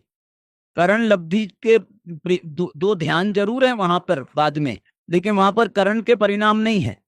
कहने का मतलब ये है कि वहां तो बस अब वो जो जब समय में जितना आयु कर्म बाकी होगा वो नष्ट हो जाएगा, उसके साथ में बाकी के आघाती कर्म भी नष्ट हो जाएंगे, उसके लिए कोई प्रयत्न नहीं है। तो ये दृष्टिकोण जो है ये मेरे को अच्छा लगा इस अपनी चर्चा में से, कि घाती कर्म सापेक्ष हम जो चर्चा करें हैं उसमें पुरुषार्थ की प्रधानता होनी चाहिए। अघाती कर्म चर्चा करें, अब जैसे अब ये धंधा व्यापार भी हम करते हैं ना, तो हम बहुत मानते हैं कि हम साहब कितनी मेहनत करते हैं, हम कितनी मेहनत करते हैं, कितनी मेहनत करते हैं, लेकिन समझाने वाले यही समझाते हैं कि ये तुम्हारे हाथ में बिल्कुल नहीं है, तुम मेहनत करो नहीं करो, तुम्हारे भाग्य में होगा तो वो उतना आएगा, नहीं होगा तो तुम्हारे मेहनत करने से ये पैसा आएगा, इस मुगालते में मत रहना। तो ये जो दृष्टिकोण है ये मुझे बहुत अच्छा लगा, इसलिए मैंने उसकी चर्चा। अभी थोड़ी घाती अघाती कर्म की बात आई गई है, तो थोड़ी सी सूक्ष्मता में यदि जाएं तो ये अघाती कर्म का चाहे अनुकूल प्रतिकूल संयोग, अपन पुण्य पाप जैसा जो कुछ भी हो रहा है ना, उनमें ज्ञानी अज्ञानी सहज रह सकता है, नहीं रह सकता है, ये ठीक है, और वहां उसका कुछ चलता भी नहीं है। अब पाप का उदय तीव्र से तीव्रतम हो और वो दुखी करे ये जरूरी नहीं है। पुण्य का उदय बहुत बढ़िया से बढ़िया हो और सुखी करे ये जरूरी नहीं है। परंतु घाती कर्म के उदय में ये स्थिति है कि जिस प्रकार के घाती कर्म का उदय हो रहा है वैसा परिणाम होता है, उसे बच नहीं पाता है, तो फिर तो उल्टा हो गया। वहां अघाती कर्म पर तो ये हो रहा है कि भाई भाग्य है जैसा है ठीक है और इसमें पुरुषार्थ चलेगा, लेकिन करणानुयुक्त ये कहता है वो घाती कर्म का उदय भी उस प्रकार का है तो तुम्हारा नहीं चलेगा। जैसे टोडरमल जी ये कहते हैं, तत्व विचार की महिमा वाली बात नहीं, कहते हैं तत्व विचार वाले को सम्यक्त्व का अधिकार है, और तत्व विचार नहीं कर रहा है उसे सम्यक्त्व का अधिकारी नहीं, माने सम्यक्त्व उसको नहीं होगा। परंतु वो तत्व विचार वाला तत्व विचार कर रहा है और सम्यक्त नहीं हुआ तो फिर वो आगे जोड़ते हैं, यदि कर्म के मोहनी दर्शन मोहनी के उपसमाधि हुए तो सम्यक तो होगा, और यदि दर्शन मोहनी के उपसमाधि नहीं हुए तो नहीं होगा, तो फिर तुम्हारा तत्व विचार कहाँ चला गया। अब पुरुषार्थ से मोक्ष प्राप्ति की जो चर्चा राकेश जी ने बीच में के, हाँ हाँ हाँ बताइए। बराबर। अभी मैं उसको ये कह रहे कि उसके संस्कार जाएंगे और वो तत्व विचार से ही नाकाम नहीं होगा, तत्व विचार का संस्कार जाएगा जब उपसमाधि होंगे उसमें वो कारण वो तत्व विचार ही बनेगा, और तत्व विचार छोड़कर निश्चिंत हो जाएगा और अन्य पांच इंद्रिय विषय भोगों के विचार में लग जाएगा और सोचेगा उपसमाधि होंगे, तब तो होने वाली नहीं है। अब इसे पुरुषार्थ से मोक्ष प्राप्ति वाली चर्चा जो राकेश जी ने की थी, उसमें थोड़ी सी दो बातें जोड़ता हूं। वहां एक तो भाग, दो बातें, होनहार और काल लब्धि और होनहार तो कछु वस्तु नहीं, इसलिए उसमें तो चूंकि आप कुछ नहीं कर सकते हो। काल लब्धि तो है जिस काल में कार्य होना है, और होनहार है उस होने की योग्यता है। तो जब योग्यता है उस काल में वो कार्य होगा तो हमारे हाथ में नहीं है। लेकिन अभी जिस दर्शन मोहनी के उपसमाधि की बात की, वो तो हमें करना पड़ेगा ना, तब तो होगा, नहीं तो उदय चल रहे होंगे तो हो नहीं पाएगा। उसके लिए कहा कि ये तो जड़ की कार्य क्रिया है, ये तो पुद्गल का है, उसमें भी तुम्हारा कुछ नहीं चलेगा, इसलिए तुम्हारे हाथ में तो पुरुषार्थ ही बचा। फिर वो कहता है कि मैं पुरुषार्थ करूं और अभी दर्शन मुनि के उपसमाधि नहीं हो रहे हो, तो फिर तो मेरा पुरुषार्थ तो बेकार जाएगा ना, उसका उदय चलता रहेगा और मैं मिथ्या दृष्टि बना रहूंगा। उसके लिए भी टोडरमल जी ने कहा तुम तो निश्चिंत क्या महंत बने रहना चाहते हो और अपना दोष कर्म पर डालना चाहते हो। ये कर्म के उदय आदि हो रहे इसलिए मैं नहीं कर रहा हूँ। आलसी होना चाहते हो और अपना दोष कर्म पर डालना चाहते हो। तुम्हें ऐसा विचार नहीं आ रहा है, तुम्हें नहीं कर रहे हो, इसका अर्थ तुम्हारे होनहार और काल लब्धि में अभी सम्यक तो नहीं आया है। और यदि तुम उसकी तरफ जा रहे हो, तुम्हें तत्व विचार का पुरुषार्थ कर रहे हो, भेद विज्ञान की तरफ बढ़ रहे हो, इसी का अर्थ है कि तुम्हारे होनहार और काल लब्धि में वो आने वाला है। कर्म के उपसमाधि भी होते हैं। कर्म के उपसमाधि अपने आप तो होने वाले नहीं हैं। मैं तो कहता हूं ऑटोमेटिक दरवाजे जैसे हैं। वो ऑटोमेटिक दरवाजा वो तब खुलता है जब हम उसके पास में जाएं, और आप पास में जाओगे नहीं तो खुलेगा ही नहीं ना। आप तत्व विचार करोगे नहीं, भेद विज्ञान करोगे नहीं, तो दर्शन मोहनी के उपसमाधि होंगे कैसे? वो कर्म कह रहा है कि हम तो तुम्हें रास्ता देने के लिए तैयार बैठे हैं, लेकिन तुम आओ तो सही। तो ये जीव करेगा तो दर्शन मोहनी के उपसमाधि हो सकते हैं। तो इसलिए जीव को तो अपने तत्व विचार का, भेद विज्ञान का पुरुषार्थ अंदर में करते रहना चाहिए। मैं इसमें एक बात मैं इतनी सी जोड़ रहा हूँ, पूछ रहा हूँ वास्तव में कि भाग्य हमारा निकट है, अच्छा है भाग्य हमारा, इसके कोई शुभ लक्षण पहले से दिखने लगते हैं क्या? तो हमको दिखने लगे थोड़ा सा लक्षण, तो हम थोड़ा पुरुषार्थ अपना आगे बढ़ाएं, मतलब ऐसा उसके साथ में कोइंसिडेंस से कुछ होता तो होगा ही ना। हाँ है, व्यवस्था में बता दो, तुम बता दो। वो मेरा पुरुषार्थ है, वो मेरा अप्रतिपाती पुरुषार्थ है। प्रतिपाती पुरुषार्थ क्या होता है मालूम है? पुरुषार्थ जो अब कम नहीं होगा, झुकेगा नहीं, है ना, झुकेगा नहीं साला। नहीं, क्योंकि घाती कर्मों की चर्चा चल रही है, पुरुषार्थ की बात आई है, चर्चा कर रहे हैं हम तो ये सब पुरुषार्थ। घाती कर्म में भी पुरुषार्थ ही है जो काम आता है, उसकी हीनता है जिसके कारण घाती कर्म फल पा रहा है। उज्ज्वला बहन ने एक बात बताई थी, मेरे लिए नया प्रमेय था, हो गया करीब 1-1.5 साल। उसने कहा कि प्रत्येक समय में जो उद्यावली आई है समझो, उसमें जो अलग स्पर्धक हैं वो अलग अलग अनुभाग, यानी कि यहाँ से शुरू होके वहां तक हर पॉइंट के होते हैं। उसका अर्थ क्या है मैं उस पर आ रही हूँ। समझो यदि किसी ने मुझे मेरा ऐसा कर्म का उदय आ रहा है कि किसी ने मुझे गाली दी है, तो अघातिया कर्म में चला गया। अब उसी काल में मोने कर्म की अपेक्षा से, यदि आप चारित्र मोने की अपेक्षा बात करो, तो क्रोध उदय में आएगा। जो उस समय में उदयावली होगी, उस जितने भी आएंगे, वो कौन सा कर्म मेरे क्रोध में निमित्त कहलाएगा, मंद क्रोध का कि तीव्र क्रोध का, वो उसके उदय पर डिपेंड करता है। क्योंकि उदय में तो सारे ऑप्शंस हैं अभी, वो मैं कैसे रिएक्ट करता हूं उस पर डिपेंड करेगा कि कौन सा कर्म निमित्त कहलाएगा। इसका मतलब है कि कर्म ने मुझे फोर्स कभी नहीं किया। और इसकी बात हमारे पंच परावर्तन में एक चीज से बहुत स्पष्ट सिद्ध होती है तात्विक रूप से, कि कर्म परावर्तन, कर्म कर्म मतलब द्रव्य परावर्तन में कर्म और नो कर्म में कर्म की बात कर रही हूँ। उस कर्म की अवस्था की बात आ गई, वही परमाणुओं की, उसकी क्या क्या कैसी क्या अवस्था है उस समय। एक कर्म परावर्तन में मतलब एक द्रव्य परावर्तन समझ लो, एक कर्म परावर्तन में कितने भाव परावर्तन है और एक भाव परावर्तन में कितने कर्म परावर्तन है। तो अनंत 5 टाइम्स देखा जाए, अनंत गुना ज्यादा है ना। द्रव्य से भाव, भाव द्रव्य से क्षेत्र, क्षेत्र से काल, काल से भाव और भाव से भाव, 5 टाइम्स हो गया अनंत इंटू कर करके।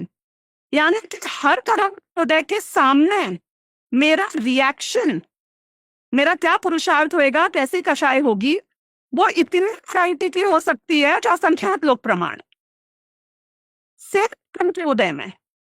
तो इससे ये बात सिद्ध होती है कि बात तो पुरुषार्थ की ही थी और पुरुषार्थ की ही है और भविष्य में पुरुषार्थ की ही होनी है, क्योंकि कर्म का उदय भारतीय बोल होता है जैसा मैं रिएक्ट करता हूँ। क्योंकि इस बात सम्यक से भी सिद्ध होती है कि सम्यक दर्शन की प्राप्ति मोहनी कर्म के उदय में ही शुरुआत हो गई थी। सम्यक दर्शन की प्राप्ति की प्रक्रिया की बाद में हुई, कि जैसे जैसे करण के परिणाम बढ़ते चलते हैं वैसे वैसे कर्मों में वो जो भी उपशम करण होता चला जाता है। उल्टा नहीं होता कि उपशम करण हुआ मेरे परिणाम वैसे हूं। तो पॉइंट पहला तो यही आ गया कि बात तो पुरुषार्थ की ही है। दूसरी बात है कौन सा पुरुषार्थ, क्योंकि वहां पे क्वेश्चन मार्क लग जाता है बहुत बड़ा। तो ये जो अप्रतिपाती पुरुषार्थ है, अप्रतिपाती यानी कि वो जो स्पेसिफिक सटीक जैसा पुरुषार्थ उस करण के योग्य होता है, उन 5 लब्धियों के योग्य होता है, सम्यक्त्व के योग्य होता है, चाहे उपशम श्रेणी के योग्य होता हो चाहे छपक श्रेणी के योग्य होता हो, वो पुरुषार्थ जब होता है तब वो कार्य होता ही होता है। और वो पुरुषार्थ ऐसा कभी नहीं होता कि हो और कर्मों में वो कार्य ना हो। तो ना तो पुरुषार्थ की ही। मतलब आपको पता चल गया कि भाई मेरा भाग्य ठीक है, इसलिए अप्रति पुरुषार्थ पर आप गए। मेरा प्रश्न ये था कि कौन सी ऐसी अवस्था है जिस अवस्था से आपको ये अनुमान हो जाता है कि मेरे पुरुषार्थ का काल, जैसे कि भगवान उनका जन्म हुआ, अब आदिनाथ भगवान के जीवन की जो घटना अपने सामने है वो 83 लाख पूर्व तक हो गए। अब उसके बाद में उनको वैराग्य आ ही नहीं रहा था, जबकि वो जो है इंद्रों ने और उनने सब जो है प्लान किया कि भैया इनको वैराग्य दिलाओ बाबा, कैसे नहीं तो ये जो है कैसे तीर्थ की प्रवृत्ति होगी। वो तो उदाहरण है। प्रश्न मेरा ये है कि पुरुषार्थ के लिए भी हम भाग्य का इंतजार करें, ये उचित है क्या? कि भैया भाग्य है क्या नहीं, थोड़ा सा इशारा तो करो भाग्य का, तब मैं पुरुषार्थ करूं। वास्तव में तो हमको पुरुषार्थ करना चाहिए। पुरुषार्थ ही कारक तत्व है। पुरुषार्थ ही जो कुछ भी आपका जो भला बुरा होगा वो पुरुषार्थ के माध्यम से होगा। बस इतना ध्यान रखो कि आपका पुरुषार्थ सही दिशा में जा रहा है क्या नहीं जा रहा। इसके लिए आप थोड़ा सा अपने ज्ञान में सम्यक निर्णय करते रहो, तो आपका पुरुषार्थ आगम से मिलान करो तो आपको जो है आप सही दिशा में जा रहे हो। वरना जो है भरोसे आप रहोगे तो फिर यही संसार में ही रहना होगा। मैं इसमें थोड़ा ये कहना चाहता हूँ, ये पूछ रहे बार बार इशारा मिलता है कि नहीं मिलता है, मिलता है कि नहीं मिलता है। तो ये इसे माने तो मैं पुरुषार्थ करूं कि ना करूं, तो इसके 2 तरह से हम शायद इसको देख सकते हैं। एक तो ये कहा जाता है ना, तादृशी जायते बुद्धि व्यवसाय उपी तादृशा सहाया तादृशा संति और यादृशी भवितव्यता। ये हमारी बुद्धि उस तरफ जा रही है, हमें सब अनुकूल उसी तरह से मिल रहे हैं, इसका मतलब हमारा भवितव्य इसी तरह का है। और हमारी बुद्धि नहीं हो रही है उस कार्य के करने की, इसका मतलब ये उस तरह का भवितव्य नहीं है। कदाचित थोड़ी बुद्धि करने का प्रयास कर रहे हैं लेकिन हमारी सहायक जो है दूसरे वो ऐसे नहीं मिल रहे हैं, तो शायद वो ना हो। एक बात। दूसरी बात, टोडरमल जी ने किस संदर्भ में कहीं थोड़ा जोड़ लेना उसे। टोडरमल जी ये कह रहे हैं कि आप तीव्र उदय चल रहा हो, जैसे पानी की धार का उदाहरण दिया, आप नदी की धार में पड़े हो और तेज प्रवाह में बहते जा रहे हो और उस समय कोशिश करोगे तो थक जाओगे, पार नहीं पड़ पाओगे। और यदि मंद बह रहा है और उस समय भी पुरुषार्थ नहीं करोगे, कोशिश नहीं करोगे निकलने की, तो फिर तो तेज आएगी और फिर समुद्र में जाके पहुंच जाओगे। इसलिए भाई तीव्र है तो उस समय थोड़ा शांत रहो, और जैसे ही मंद आए तो कोशिश करो तो बाहर निकल जाओ। ऐसे ही हमारे परिणाम कभी तीव्र कषाय के, बहुत आकुलता व्याकुलता के हो रहे हैं तो थोड़ा शांत रहो, और जब मंद कषाय है ऐसे समय में तत्व विचार, तत्व चिंतन इसको अधिक बढ़ाओ, तो फिर सहज ही ये कार्य हमारा हो सकता है। यथा समय सही निर्णय वही तो पुरुषार्थी है कि जब वो तीव्र है तब ठहर जाओ, और जब मंद है तब उस दिशा में प्रयास करो। ये जो उचित निर्णय किया सही समय पर, वही भी पुरुषार्थ है। मैं यही कहना चाहता हूँ कि वो हम निर्णय को पुरुषार्थ से अलग मान रहे हैं, और वो हाथ पांव मारने को पुरुषार्थ। हाँ, दूसरा तर्क दिया मीमांसकों आदियों का, हाँ, उनने बोला कि मेरे मन में, दिमाग में ये बात आई हाँ। कि मैं पुरुषार्थ करूं, ये भी तो भाग्य था। वो दरअसल तो वो पांचों समवाय साथ में ही होते हैं, इसलिए वो तो हम नहीं, आप अच्छा पुरुषार्थ कर रहे हो, आप अच्छा पुरुषार्थ कर रहे हो, इट मीन्स आपका भाग्य अच्छा है। इट मीन्स, इसलिए जो है आप तो पुरुषार्थ की सम्यक पुरुष, और कोशिश बस इसमें इतना हो कि पुरुषार्थ हमारा मिथ्या की तरफ ना जाए, हम सम्यक पुरुषार्थ की तरफ चलें, और इसमें हमें जिनवाणी सबसे शरणभूत हो सकती है, और उसमें भी हमको जिनवाणी में भी हजारों कथन व्यवहार में प्रधान है, तो उसमें भी हमारे को हमारा विवेक ही हमारा सबसे बड़ा गुरु होगा, और उस विवेक से ही हम सच्चा निर्णय कर पाएंगे। ये प्रश्न का उत्तर अपन लास्ट में ले लेते हैं, मैं पहले जो हमारा विषय है वो आगे कर रही हूँ। अब पुरुषार्थहीन भाग्यहीन है या भाग्यहीन पुरुषार्थहीन है, कैसे, इसको हमें अलग अलग परिप्रेक्ष्यों में समझना है। तो वैसे तो हमारे पास 6 परिप्रेक्ष्य थे, पर समय को देखते हुए मैं मुख्य 2 परिप्रेक्ष्य रखना चाहूंगी। इसमें जो पहला परिप्रेक्ष्य है वो है सांसारिक सुख और सफलता के परिप्रेक्ष्य में। आप बोलेंगे जब मोक्ष मार्ग की बात हो रही है तो हम फिर इस अपेक्षा क्यों बात करना चाह रहे हैं इतनी विस्तार से? इसलिए करना चाह रहे हैं क्योंकि पहली बात तो ज्ञात से अज्ञात की ओर जाते हैं और लौकिक से पारलौकिक की ओर जाते हैं। तो जो चीज हम सांसारिक परिप्रेक्ष्य में समझ पाएंगे और सिद्ध कर पाएंगे, वही चीज हमें पारलौकिक परिप्रेक्ष्य में भी पचेगी। तो यदि लौकिक परिप्रेक्ष्य में और सफलता के परिप्रेक्ष्य में बात की जाए तो है दोनों में से सिचुएशन, या दोनों ही है? ये मेरा प्रश्न है। लीड आप ले सकते हैं या आप चाहें तो आप भी ले सकते हैं, एज यू विश।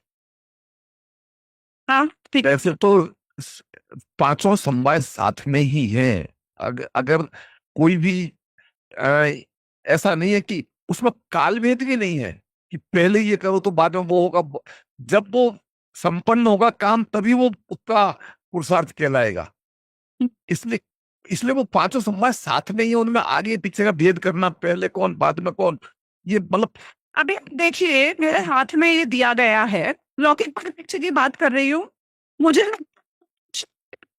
चेंज होता है, पर मैं कहीं और पुरुषार्थ करती हूँ, कई बार कहीं और चला जाता है, कई बार जाता ही नहीं है। अब मैं प्रयास करूं कि करूं, और प्रयास करूंगी तो भाग्य होगा कि नहीं होगा? ये समझ का फेर है। देखिए, एक कल परीक्षा है किसी की, और आज रात को चद्दर तान करके सो रहा है, तो अब ये उसे ये उसका ये किस दिशा में पुरुषार्थ है? परीक्षा में सफलता का पुरुषार्थ है, ये परीक्षा में फेल होने का पुरुषार्थ है?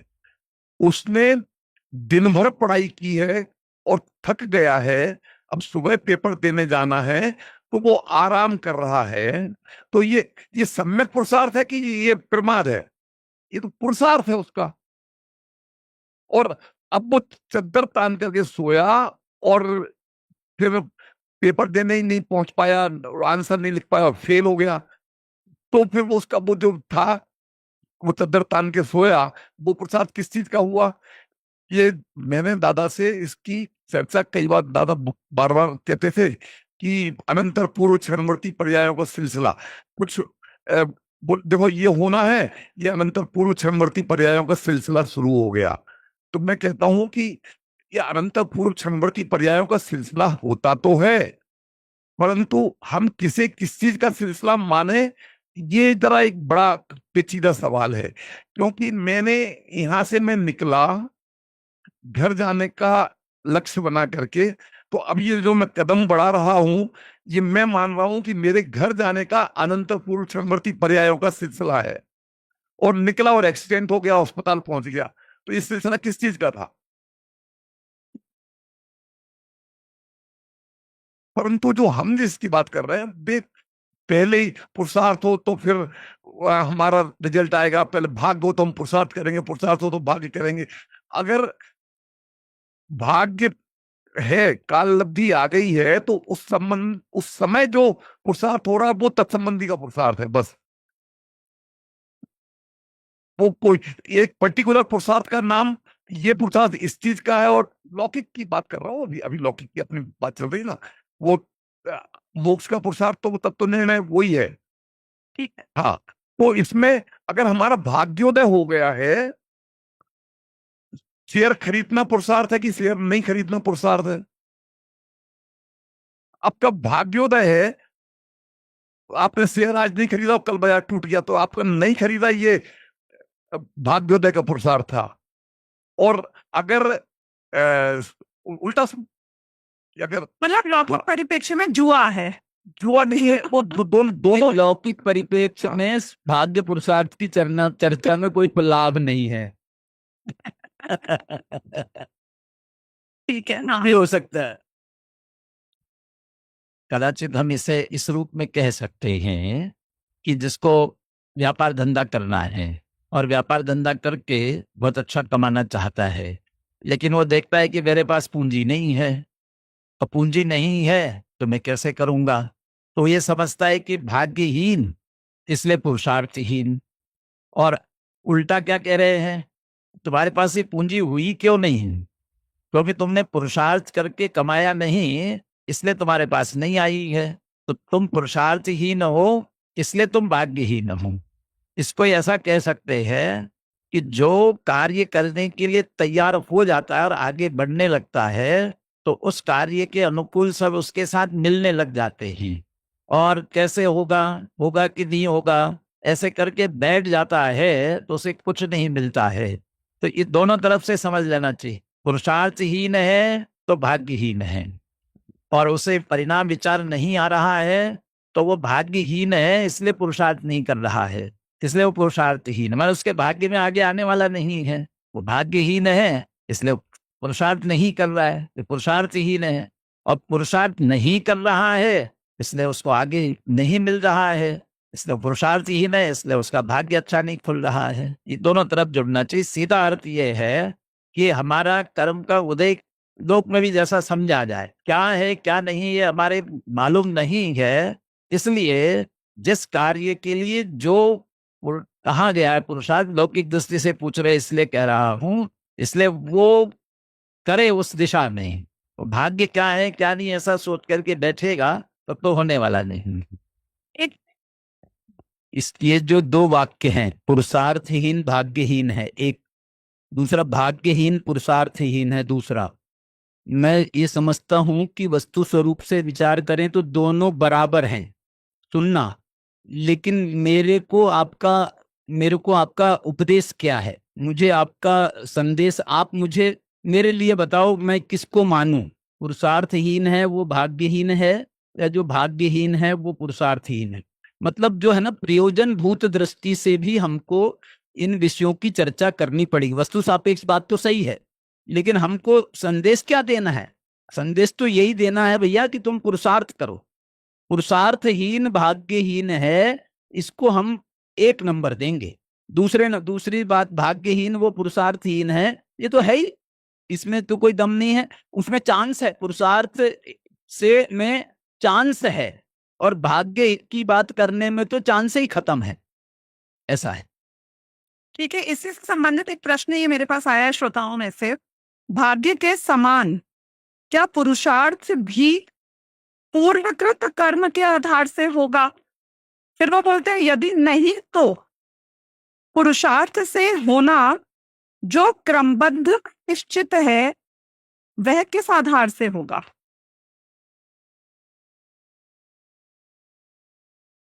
फिर से पूछो। भाग्य के समान क्या पुरुषार्थ भी पूर्वकृत कर्म के आधार से होगा? यदि नहीं तो पुरुषार्थ से होना जो क्रमबद्ध में निश्चित है वह किस आधार से होगा? है ना। देखिए, अभी यदि अपन अलौकिक मोक्ष मार्ग की दृष्टि से यदि बात करें, टोडरमल जी ने ये कहा है, असंगी पंचेंद्रिय तक के जीव मुक्ति मार्ग का पुरुषार्थ कर ही नहीं सकते। वो नहीं सकता, मतलब उनके असंगी पंचेंद्रिय है, वो नहीं कर सकते हैं। तो असंगी पंचेंद्रिय है तो वहां हम कह सकते हैं कि उनका भाग्य ही खोटा है, इसलिए उनको पुरुषार्थ की पात्रता ही नहीं, पुरुषार्थ की योग्यता नहीं है। वहां तक अपन भाग्यहीन कह सकते हैं। अब संगी पंचेंद्रिय हुआ है और फिर भी नहीं कर रहा है, अब वो ये एक तरह से भाग्य खुल गया उसका, संगी पंचेंद्रियपना। अब वो पुरुषार्थ नहीं कर रहा है, अब पुरुषार्थ करता है और उसका काम हो जाता है।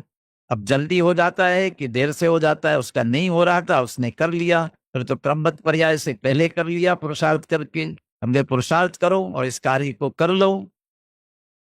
होना जो कार्य है वह अपने यथा समय ही होने वाला है, और वह होने वाले कार्य के योग्य पुरुषार्थ उसके पहले यथा योग्य करने वाला को जो होने वाला है उसके जीवन में होने ही वाला है। उपदेश की भाषा तो यही चलेगी कि तुम बुद्धि पूर्वक पुरुषार्थ करो और तुम्हारा परिणाम उसके निर्णय की तरफ जा रहा है। इसका अर्थ तुम्हारे क्रमबद्ध में ये होने का समय आया हुआ है। प्रैक्टिकली तो देखिए, क्रमबद्ध में यही गड़बड़ हमेशा करते हैं हम। एक जगह सिर्फ हमने रिजल्ट को क्रमबद्ध मान लिया। क्रमबद्ध में जहां रिजल्ट निश्चित है उसके साथ उसकी प्रक्रिया भी तो निश्चित है।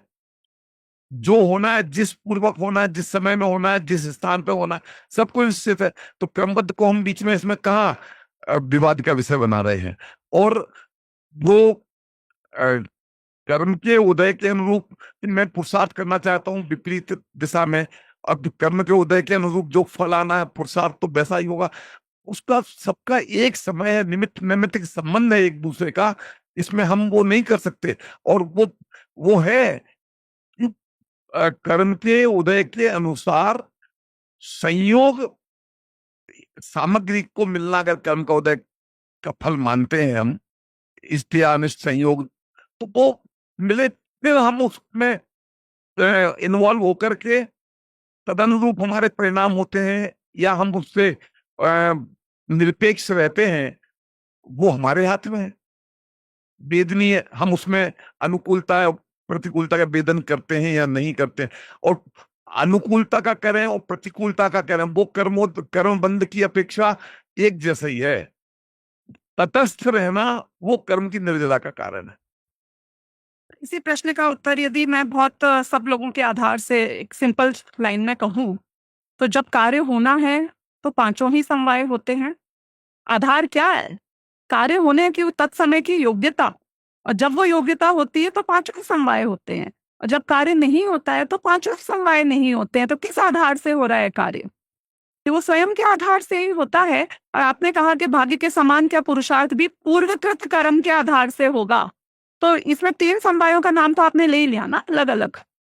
तो एक निमित्त भी आ गया पूर्वकृत कर्म, वही हम भाग्य को उसमें भी गिन रहे थे, या होनहार में गिन रहे थे, अकाल लब्धि में गिन रहे थे, या पुरुषार्थ में गिन रहे हैं। तो होंगे तो सब होंगे। बच्चा पैदा हुआ है तो उसके माँ बाप थे या हैं। ऐसा नहीं हो सकता है कि बच्चा हुआ है तो एक होगा, नहीं होगा दूसरा, पॉसिबल नहीं है। और नहीं है तो मतलब कोई ना है ना बाप है। तो सिंपल बात है ये। अच्छा, इसके अलावा एक थोड़ा टेक्निकल प्रश्न है, क्योंकि आया है इसलिए चर्चा कर रहे हैं।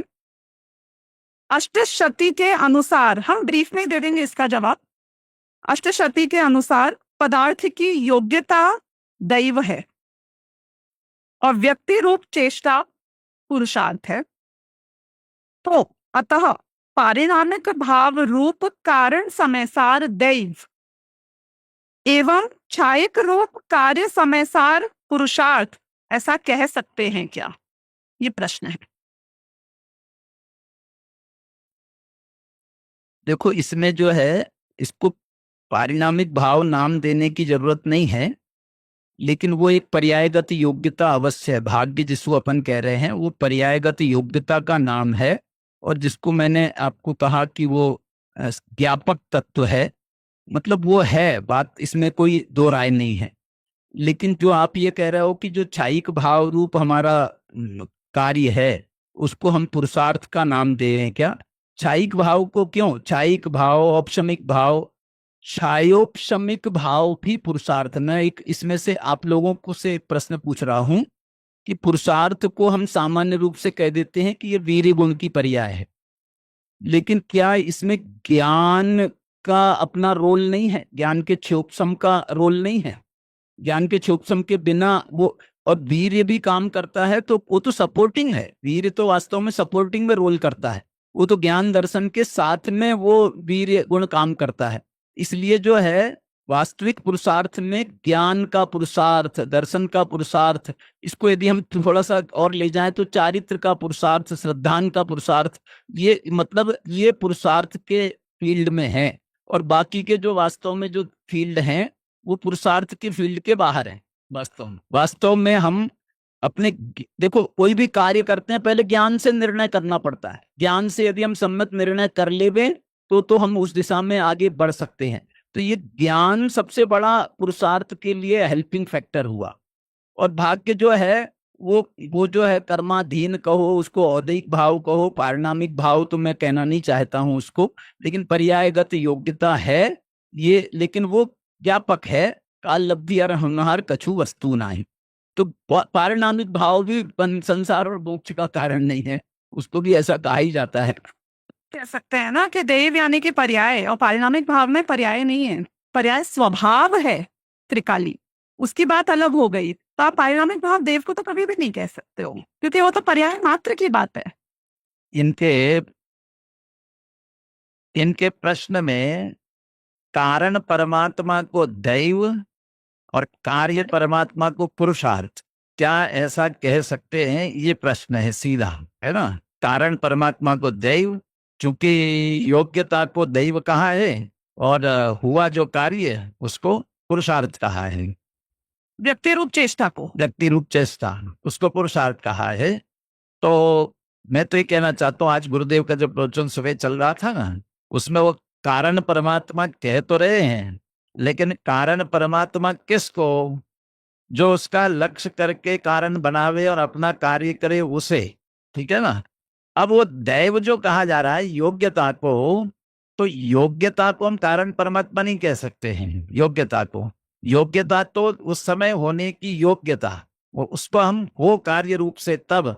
और अब आप यदि क्षायिक भाव को कह रहे हैं, तो क्षायिक भाव तो एक फल के रूप में प्रकट हुआ है, तो उसे हम योग्यता कह सकते हैं। और अब उस क्षायिक भाव के प्रकट होने के लिए पूर्व में, जैसे अभी औपशमिक और क्षौपशमिक की बात कर रहे थे, ये जो कर रहे हैं, अब इसको व्यक्ति रूप चेष्टा जो कह रहे हैं, वो आत्मिक चेष्टा जो हो रही है, उसे हम पुरुषार्थ कह सकते हैं। हमें योग्यता के रूप में तो कार्य परमात्मा लेना पड़ेगा, माने जो नियम सार में मार्ग फल जो कहा है उसे हमें दैव में लेना पड़ेगा, और जो मार्ग है उसे पुरुषार्थ में लेना पड़ेगा। तो मार्ग पुरुषार्थ है और मार्ग फल दैव है, ऐसा हम कह सकते हैं। बिल्कुल। कार्य परमात्मा सही नहीं, कार्य रूप है, परिणमित हो गया है। कार्य हो गया, वहां पुरुषार्थ का कार्य क्या है? हो गया है, इसलिए वो कार्य के रूप में, फल के रूप में है, और उसके पूर्व जो प्रक्रिया के रूप में है उसके हम पुरुषार्थ के रूप में कह सकते हैं। और आप योग्यता को दैव कह रहे हैं, तो कार्य परमात्मा रूप योग्यता प्रकट हो गई, तो हम उसको कार्य परमात्मा को दैव और उसके पूर्व की प्रक्रिया को पुरुषार्थ, चेष्टा जिसे कहा वो आत्मिक चेष्टा है, वो पुरुषार्थ, सम्यक दर्शन, ज्ञान, चारित्र रूप। बिल्कुल। और यदि आप कदाचित कहने की कोशिश भी करेंगे कभी, क्योंकि अनंत वीर्य हो गया है, तो भी अव्याप्ति दोष आएगा, क्योंकि औपशमिक भाव में भी तो पुरुषार्थ है ही ना। तो इतना कहने का अपने को आग्रह होना नहीं चाहिए, जो है उसको वैसे मान लो ना। नहीं, इसके अच्छा, इसके पीछे भी था क्या? अच्छा, ये मैंने नहीं देखा था। अच्छा, ठीक है। दूसरा प्रश्न है, साथ ही औदैहिक भाव रूप उपादानगत योग्यता में ही चेष्टा रूप मिथ्या पुरुषार्थ है, और क्षयोपशमिक भाव रूप उपादानगत योग्यता में ही चेष्टा रूप सम्यक पुरुषार्थ है। क्या ये सही है? वापस पढ़ूं? साथ ही, ये दूसरा प्रश्न है, साथ ही औदैहिक भाव रूप उपादानगत योग्यता में ही चेष्टा रूप मिथ्या पुरुषार्थ है। क्या ये सही है? दो अंश हैं इसके। तो औदैहिक भाव रूप उपादानगत योग्यता में ही चेष्टा रूप मिथ्या पुरुषार्थ है, और दूसरा है क्षयोपशमिक भाव रूप उपादानगत योग्यता में ही चेष्टा रूप सम्यक पुरुषार्थ है। मैं इससे सहमत हूँ। मतलब ये सही है। औदैहिक भाव में हम क्या माथा मारेंगे, इसलिए वो जो है औदैहिक भाव में यदि हम कुछ भी चेष्टा करते हैं, पुरुषार्थ करते हैं, तो वो हमको मिथ्या पुरुषार्थ की तरफ ही ले जाएगा ना। मिथ्या दर्शन का उदय, दर्शन मोहिनी का उदय, उसके उदय से औदैहिक भाव हो रहा है, तो उसमें हम जितना भी पुरुषार्थ करेंगे वो मिथ्या ही तो रहेगा ना।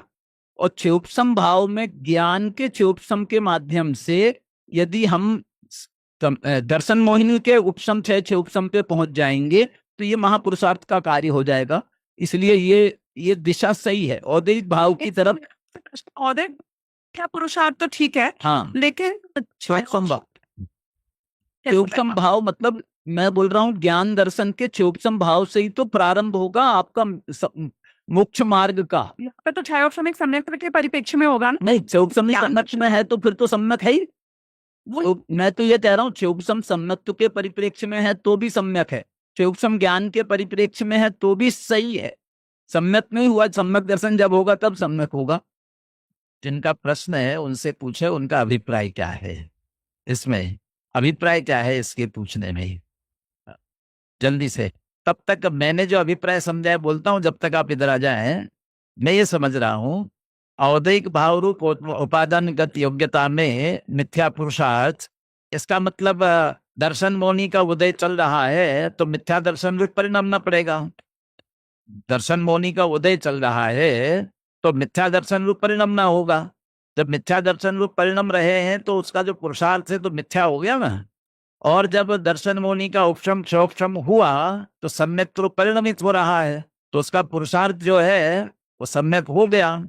यदि ऐसा अभिप्राय है तो मैं इसको ऐसा कहूंगा कि जब औदैहिक भाव का उदय चल रहा है दर्शन मोनी के, तो मिथ्या दर्शन रूप उसका जो पुरुषार्थ चल रहा है ना, तो उसके लिए वैसा ही होगा ना। तो वैसा होगा तो उसकी दृष्टि से वो सम्यक पुरुषार्थ उल्टा करेगा ना, इसके लिए सम्यक।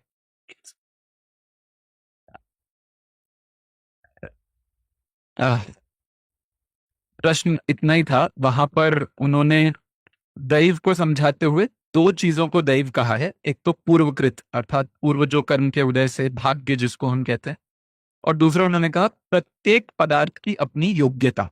योग्यता मतलब उसकी शक्ति। तो अब दो चीजें हो गई, एक हो गई शक्ति, एक हो गई व्यक्ति। शक्ति कह रहे हैं दैव को और पुरुषार्थ को कह रहे हैं व्यक्ति। अब शक्ति और व्यक्ति को यदि 5 समवायों में देखा जाए तो स्वभाव को हम शक्ति कहते हैं और पुरुषार्थ को हम व्यक्ति कहते हैं। तो अब यदि किसी का मिथ्या स्वभाव व्यक्त हो रहा है तो वो औदैहिक आदि के माध्यम से व्यक्त हो रहा है, और इसी रूप में वो पुरुषार्थ कर रहा है तो इसको हम मिथ्या कह रहे हैं। और वहीं प्रकट योग्यता मेरी क्षयोपशमिक भाव की है, ज्ञान दर्शन की प्रकट क्षयोपशमिक योग्यता है। उस पर यदि जीव मतलब स्वभाव पर यदि जीव ध्यान दे रहा है तो इसमें वो पारिणामिक वस्तु पर जा रहा है, और पारिणामिक वस्तु पर गया तो जो प्रकट हुआ वो सम्यक पुरुषार्थ है। इस दृष्टि से दोनों प्रश्नों के पीछे का बेस शक्ति और व्यक्ति था। हम जनरली अभी तक जितनी प्रस्तुति हम लोगों ने पढ़ी है वो ऐसे ही पढ़ी है, भाग्य बुरा ही होता है और पुरुषार्थ अच्छा ही होता है। तो मेरा अभिप्राय इसके पीछे इतना था कि शक्ति जैसी वैसी व्यक्ति। शक्ति यदि गलत दिशा में जा रही होगी तो व्यक्ति भी गलत दिशा में होगी। तो वैसे वो प्रमाण का द्रव्य और उसके अनुरूप जो मिथ्या और सम्यक हो रहा है वो सारे लेवल पर इसको एक बार देखना चाहिए, ऐसा मुझे लगा। नहीं, ये प्रश्न नहीं है, ये काइंड ऑफ अंडरस्टैंडिंग है जो इन्होंने लिखी है, ऐसा मुझे लगता है। मैं आपके लिए पढ़ देती हूँ फिर भी। मैं अपने आप को क्या समझ के प्रश्न पूछ रहा हूं, यह भी इस प्रश्न के उत्तर के लिए जरूरी है। जैसे मैं मनुष्य हूं ये माने तो उत्तर पूर्ण रूप से सही आ नहीं सकता, मतलब वो लौकिक वाले परिप्रेक्ष्य में। मैं शुद्धात्मा हूं यह माने उत्तर पूर्ण रूप से सही आएगा, ये पॉइंट नंबर 1 है, तो विच इज ओके, फाइन, मतलब बिल्कुल सही है। और दूसरा पॉइंट है पुरुषार्थ पर, तो वो 3 पॉइंट्स लिख रहे हैं उसके अंदर कि सर्वज्ञ है यह श्रद्धा करना पुरुषार्थ है। सही है, बिल्कुल। जो होना है सो निश्चित है, यह श्रद्धा करना सच्चा पुरुषार्थ है, बिल्कुल। और सहज रहना ही सच्चा पुरुषार्थ है, बिल्कुल सही। तो ये मोर ऑफ कमेंट देन प्रश्न है। ठीक है। आपकी सोच सही है।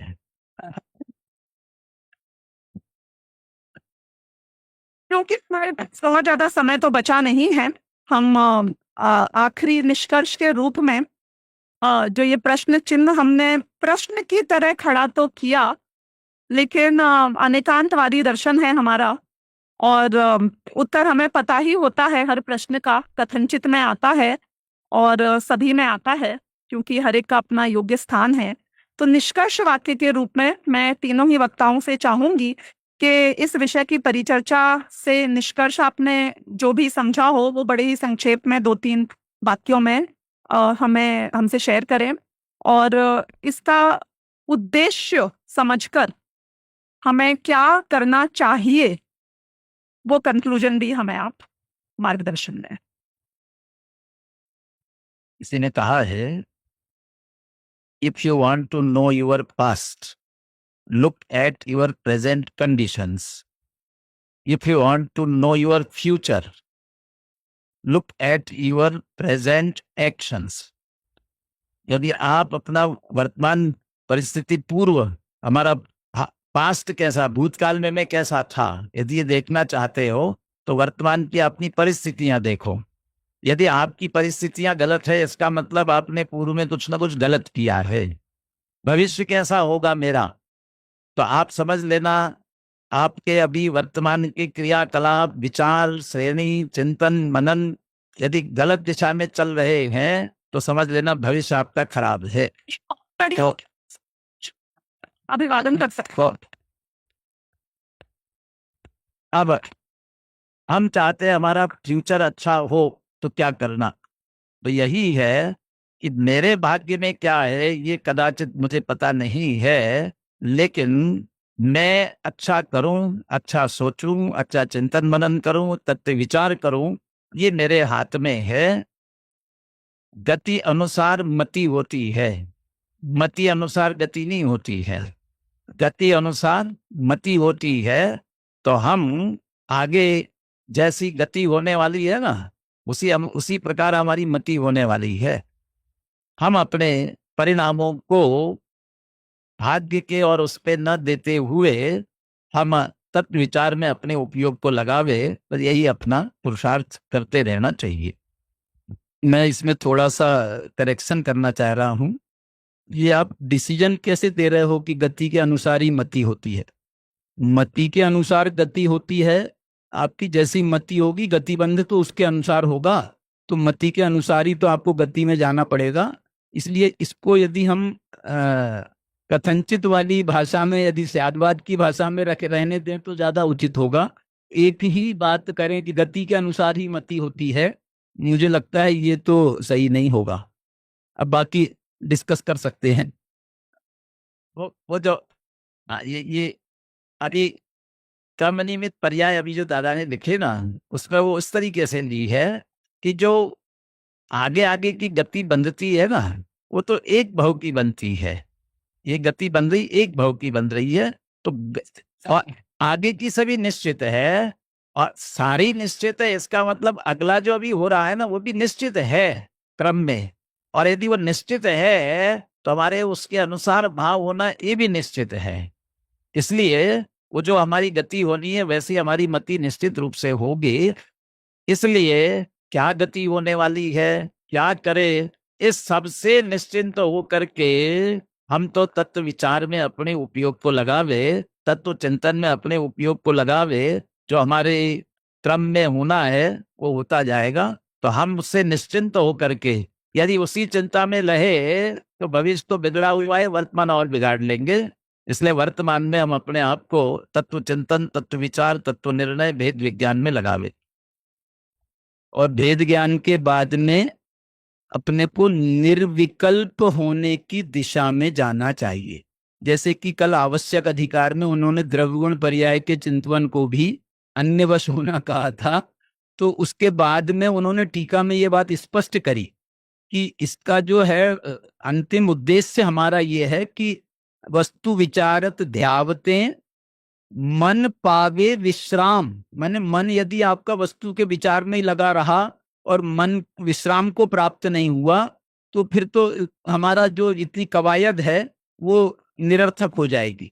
वस्तु विचारत ध्यावते मन पावे विश्राम और रस स्वादत सुख उपजे अनुभव या को नाम। इसलिए निर्विकल्पता जो है ये हमारा टारगेट है।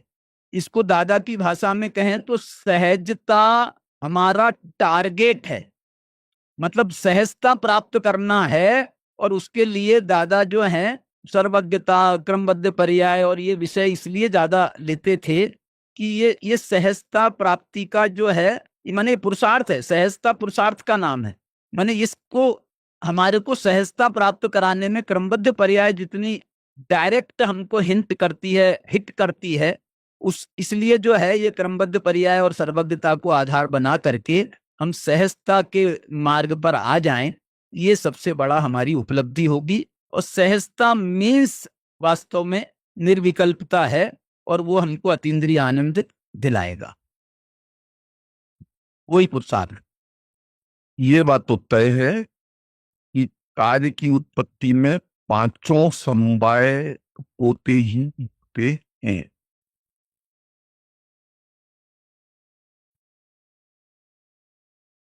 अब इनमें 5 समवाय में से 4 समवाय के ऊपर तो हमारा कोई जोर नहीं है, जोर तो किसी पर भी नहीं है, परंतु मान्यता में भी हम ये मानते हैं कि इन 4 पर तो हमारा जोर नहीं है। पुरुषार्थ के मामले में हमारा जोर चल सकता है। परमार्थ के हिसाब से जो परिणमन हो रहा है उसे सहज रूप से स्वीकार कर लो, ये पुरुषार्थ है। और लौकिक दृष्टि से उस दिशा में बाकी समवायों की चिंता मत करो कि निमित्त जुटे हैं कि नहीं, काल लब्धि आई है कि नहीं, अभितव्यता है कि नहीं, कर्म का उपशम है कि नहीं। उस दिशा में अपना कदम आगे बढ़ाओ, सारे समवाय इकट्ठे हो जाएंगे। आप तीनों का इसके लिए धन्यवाद। निष्कर्ष के रूप में मेरा एक क्लोजिंग रिमार्क ये है कि चक्रवर्ती तीव्र पुरुषार्थी होता है, ऐसा शास्त्रों में आता है। वो तीव्र पुरुषार्थी तो अपने भाग्य से ही हुआ है उस भव में, लेकिन उस तीव्र पुरुषार्थ के द्वारा यदि वो राजभोग ही करता रह जाता है तो 7वें भरत में जाता है, और यदि धर्म करता है तो उसकी ऊर्ध्व गति या तो मोक्ष या फिर सर्वोत्कृष्ट ऊपर देवगति में ही जाता है। तो इससे ये बात सिद्ध होती है कि भाग्य जो भी हो, जैसा भी हो, जो उससे मुझे आज प्राप्त हुआ हो ना हुआ हो, लेकिन पुरुषार्थ डेफिनेटली हमारे भविष्य को निर्धारित कर रहा है। तो वी हैव नो एक्सक्यूज। अगर मैं जो टॉपिक था अब उसका उल्टा रख रही हूं कि आप भाग्यशाली, भाग्यवान तभी हैं यदि आप पुरुषार्थी हैं, और आप अगर पुरुषार्थी हैं तो ही आप भाग्यशाली हो सकते हैं। मोक्ष जैसा भाव हमारा फले, इसी भावना के साथ आज की चर्चा पूरी करते हैं। जोड़ लो, सम्यक पुरुषार्थी। पुरुषार्थ भाग्य में एक्चुअली हमने साइलेंट रूप से सौभाग्य और सम्यक पुरुषार्थ ही माना था, और इसे विषय शुरुआत करी थी उसकी परिभाषा से। तो बिल्कुल सही, हम इस चीज को एनहांस करते हुए एस्टेरिस्क ऊपर लगा दिया है और नीचे हमने उसको सम्यक पुरुषार्थ और सौभाग्य की ही चर्चा यहाँ पर की है। तो आप सभी का बहुत बहुत धन्यवाद, यहाँ पर तीनों ही वक्तागणों का भी और बाकी के जितने भी यहाँ श्रोतागण हैं आपका भी बहुत बहुत धन्यवाद। ऐसी और बहुत सारी चर्चाएं हम तब कर पाएंगे अपने परिवारों में जाकर। यदि आपके परिवार वाले भी इन बातों को समझते हूँ, तो पुनः मैं आप सभी से अनुरोध करूंगी कि यदि सिस्टमैटिक रूप से जैसे आप पढ़ रहे हैं, यदि आप चाहते हैं कि आपके परिवार वाले भी पढ़ें, तो आप जरूर नए इस कोर्स से संलग्न कराएं। हमारी एक ओथ होती है, इसके पहले वाली स्लाइड कर देंगे क्या? हाँ, जो हमेशा हम अपने सारे विद्यार्थियों को बोलते हैं कि हम लें, ताकि हमारा स्थितिकरण होता रहे। तो मैं चाहूंगी आप सभी भी जहां पर हैं वहीं पे खड़े हो जाएं, मेरे बाद में इसे रिपीट करें। नाम के लिए हम ओथ कह रहे हैं, लेकिन वास्तव में देखा जाए तो ये स्वांतः सुखाय है, स्थितिकरण के लिए है। मैं ये प्रण करता हूं कि मैं आत्म कल्याण को ही अपने जीवन का लक्ष्य बनाऊंगा। आत्म कल्याण की दृष्टि से ही नित्य शास्त्र स्वाध्याय करूंगा। मैं किसी भी क्रिया या वचन से शुद्ध वीतरागी मार्ग की विराधना नहीं, बल्कि कृतकारित अनुमोदना से प्रभावना ही करूंगा। मैं संकल्प लेता हूं कि जिस मोक्ष मार्ग के पथ पर अपना पहला कदम बढ़ाया है, अब मैं नित्य उस पर ही बढ़ता रहूंगा। प्रतिकूलताओं में भी आत्म कल्याण के मार्ग से विचलित नहीं होऊंगा और किसी भी कषाय की तीव्रता में या प्रमादवश इसे बीच में नहीं छोड़ूंगा। हाँ, मैं ये प्रण लेता हूं कि किसी भी कषाय की तीव्रता में या प्रमादवश इसे बीच में नहीं छोड़ूंगा। सहजानंदी शुद्ध स्वरूपी अविनाशी हूँ आत्म स्वरूप